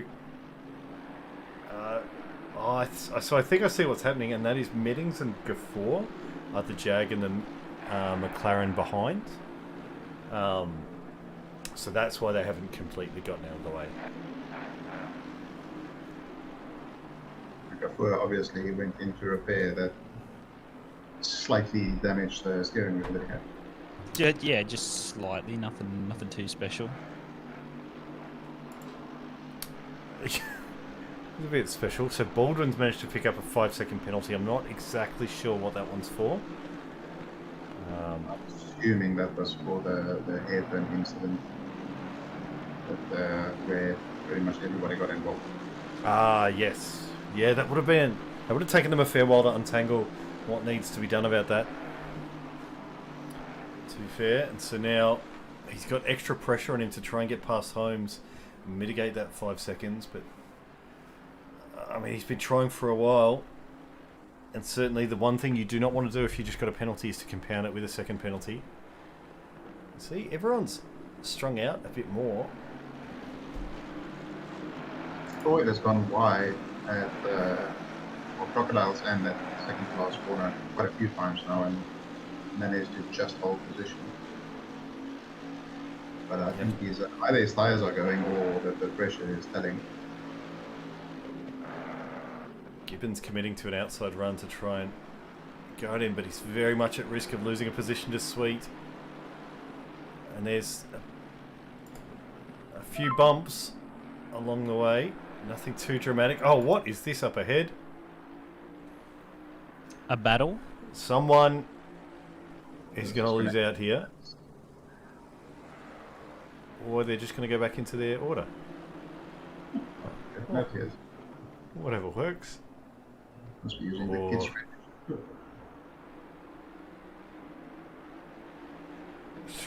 Smith just about keeping it all four wheels onto something that grips reasonably well. I'll just say that I'm happy I'm watching this and not taking part in it because I would be cooling in sweat at the moment. Oh dear. no. Oh, that's a really stupid move from Smith there. It just really wasn't there, but he's held it just a bit of a tap. He's trying to leave room to Floyd as well, who's trying to go out around the outside at that hairpin. Some interesting. Somebody has to back out. Somebody has to back out. Ooh, freaking well done. I don't know how they managed that. Oh, it's not over. This is a little bit of a bump, and Smith does get a position in the end. Oh, gets to hold his position. And Sweet is now ahead of Floyd. And Maritz, the Senna quote only makes sense if there is actually a gap. When you make the gap artificially, that doesn't quite count. Oh no. Oh, good drift. That's a bit uglier. Smith stays ahead. Sweet drops back behind Floyd. No, Floyd drops back behind Sweet. Oh my goodness. It's Mercedes giving us some excitement. Baldwin still stuck behind Holmes. Holmes has gotten himself a lot of airtime tonight. That is what's happened. Yeah, this is true. Raschuti just 8 seconds ahead in the front. Never seen him. I'll tell you Nah. what. There he is. Doing well. That's his He's rear just view doing mirror. Nothing. Spent. Yeah, he's hot lapping away. Sean Jacobs, pretty much the same. Doing a great job. Just there, another 6 seconds in front of Misson, who's like, is it 12, probably 12 seconds now in front of Holmes, I dare say. Maybe even 13. It's all good. Whereas back here, I have started. I can barely see anything in that camera angle. We'll start to get some wider shots now.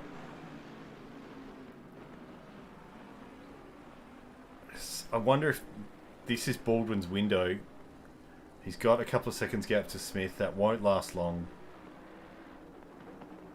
This is when he really needs to make the move. Does go for a slightly wider, opens up the corner for the last corner a little bit more. Gets the power down pretty well. He's sitting with a problem that he needs to get past and gap Samwise just to make any of this count for him. Sitting with a 5-second penalty as well.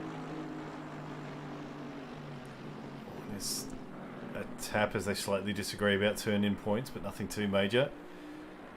It will have the effect of bringing Smith back into them a little bit more. But Holmes so switched up on how to defend. And you'd have to say, he's getting more and more practice at it. So he does just have to worry, I think, a little bit about Sunset. Those tyres seem to be giving up more and more.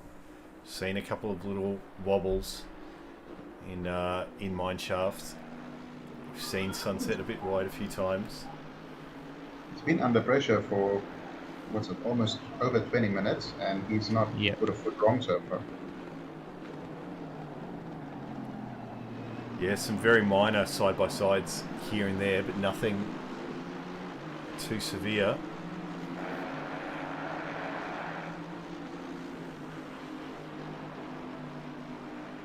This time holds to the inside.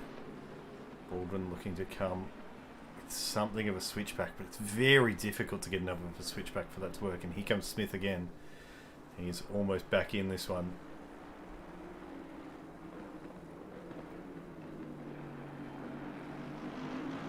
That might be the window. So he has managed to keep Holmes a little bit compromised on the final turn. Box him a tiny bit towards the wall, enough that he couldn't just run it out wide. Holmes will go very deep defensive, try and hold it under brakes. Gets it turned in, but they're going to be side by side all through turns 3 and 4. Holmes has the inside, so he might be able to hold it, but Smith sniffs another opportunity. He's finally made it work. And I think he knows Sunset is where he has to be a bit more careful, because we've seen the car drift wide. He's got to give it up, or he's just going to lose more. That's what I think. And he knows that 5 seconds. I think he thinks he can hold on to that. Yeah, the problem for Smith and Floyd and Sweet is Samwise isn't going to let this go easily, so will that allow Baldwin to maybe gap it? Should be interesting. That's it. As we hear the young Sunakis in the background making his presence known. Well, he's cheering for Team Bentley at the moment. Yeah, fair enough. Excellent. No, I do feel like it was really heads-up driving. I think what I think I saw from Samwise is he knew he could not hold Sunset well enough, and Baldwin has a 5-second penalty. Let him go. It is not worth losing an extra position fighting for something that is probably gone. So now it's Smith to hold off. That is tough. Also, just pointed out in chat with the Bentley cheer, he's within a second of Fowler for the M-Class lead as well. We will have to catch up on that. I can see Ben Wright in the chat. He's about half an hour late. Normally on me all the time. Samwise continuing to hold it up. Floyd and Sweet as well, saying to keep it together. Gibbons just prowling, looking for an opportunity. I feel like he's been spooked. He's been tapped a few times. Might feel nervous about getting too much more involved in some of this real fight, but positions on the way.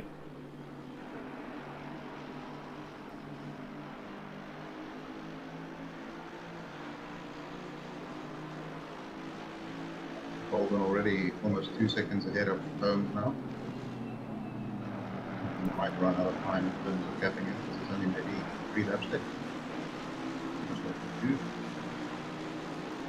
He might have enough. He is doing, yeah, 1.5 a lap in the last lap. Yeah, so there's only going to be, excuse me, I think 2 laps left. So this one, and then another one. So Samwise has really got to hold off Smith here, or else I have a feeling if one mistake is made, he's going to lose about 4 positions. So moves to the inside. Smith forced to the outside. Smith might have to defend from Floyd here, or Floyd might be respectful and just wait. I think he's just going to hold back, maybe wait for them to fight and take advantage from them losing so much time. Smith's there, backs out, so he doesn't hit Samwise. Now he's in the clutches of Floyd. This is going to get close into the final lap. Gibbo there just in the background sitting waiting for something to happen. There's Girardi as well. He's not too far off. He could definitely benefit from this if there's a massive collision that causes all these cars to go spinning. Hopefully we don't see that though. That would be ideal. Just seeing them fight with no incident would provide us with maximum entertainment. 3.7 already to go. Yeah, if Baldwin can keep this up, I think he can pull the 5 seconds out that he needs, and I'm sure that that is something that would just make his race, keeping that P4 that he is, I think, most definitely earned fighting Samwise for so long with the other blokes here as well. So, final lap, there it is. Shooty coming up to the final lap now. Jacobs P2 missing P3 a long way ahead of Baldwin. Baldwin's actually lost a 10th to Samwise, so hopefully they fight a little bit more this lap if Baldwin wants to keep that P4. But if they don't, he's going to lose out, probably down close to P9, probably P8 or 7 maybe. But final lap they come now, final corner. Let's see, Samwise does move to the inside, I dare say again. I think Smith's going to try a different approach here, maybe get that slipstream look to the outside, go for a early break onto a switchback probably out of this final corner. Oh, spooked him. Knew the line wasn't there, maybe force him deep. Floyd, I think he's going to go for a last-ditch attempt, I dare say. 3.8 now between Holmes and Baldwin, so hopefully them fighting holds them up a little bit for the sake of Baldwin's penalty. It's going to come right down to the wire. I am keeping a half eye on P14, P15 as well for the M-Class podium. This 4.5. It'll be ironic that Samwise is the reason Jake was stuck behind him for so long, and he might be the reason that Jake actually keeps the position as well, just by holding everyone up. Yeah, so 4.5. So I think Baldwin, if he can just pull those extra 5 tenths out, I'm sure he'll be trying his hardest. He can keep that P4. He's definitely earned it. Or maybe if he can just keep it to 4.9 and then only lose out that one position to Samwise. But he's just holding Smith up now. Smith forward as hard as he can. He's got Floyd to defend from still. It's going to come down to the final corner. Samwise pulls ahead a little bit. Let's see if Smith goes on the attack for the final corners. He looks his nose there. Floyd says, oh, I could try around the outside, mate, watch out. And looks for it. Smith got the better exit. Samwise says, uh-oh. 4.9 now between Holmes and Baldwin, so I think Baldwin might have this one in the bag just. He's going to have to defend for the final corner. Smith to the outside. Can he pull it off? No, he can't. So we're going to finish like this. That was unexplainably good. What's the gap? 5.6, so Baldwin does get clear. And we'll catch it right at the end.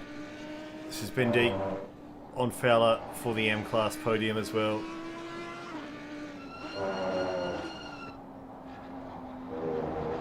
He's got a better exit. I feel like he would have gotten it at the end of this lap. He might have gotten it.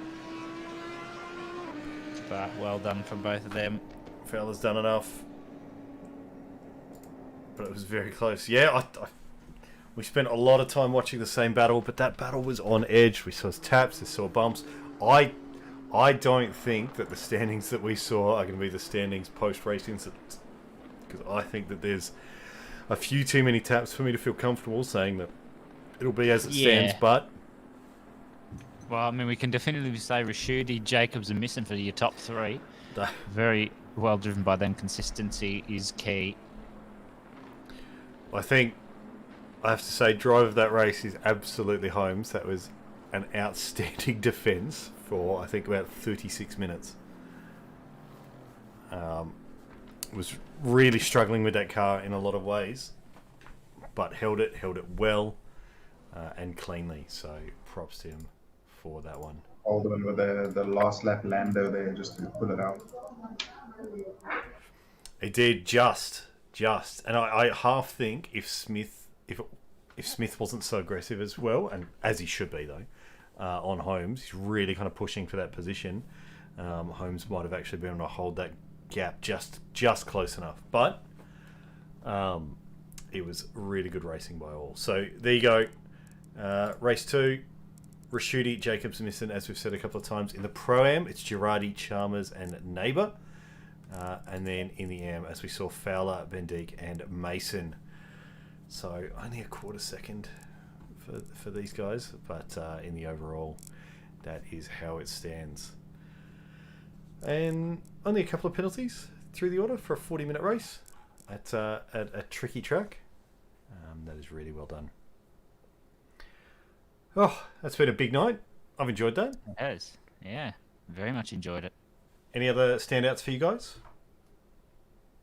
Well, I'm going to have to give some credit to Raschuti. I mean, we didn't focus on him very much, but he was in position because of the previous race, and he just absolutely nailed this race and drove away from everybody at the front. So great race by Stefano there. Yeah, absolutely right. Well done. Hobbsy, your MVP? Oh, I think it's got to go to Baldwin or Samwise. Samwise did great defending there, but Baldwin just managed to pull out those 5 seconds. So probably give that one to either of them two. That was a great race. Excellent. There's probably a whole bunch of excellent moves as well that we didn't see, but can't have eyes everywhere. Yeah, it's been a great night. All right, I'm going to wrap this up and head to bed. Thank you, gentlemen. Thank you to everyone watching, and we'll see you all next time. Just have a good night.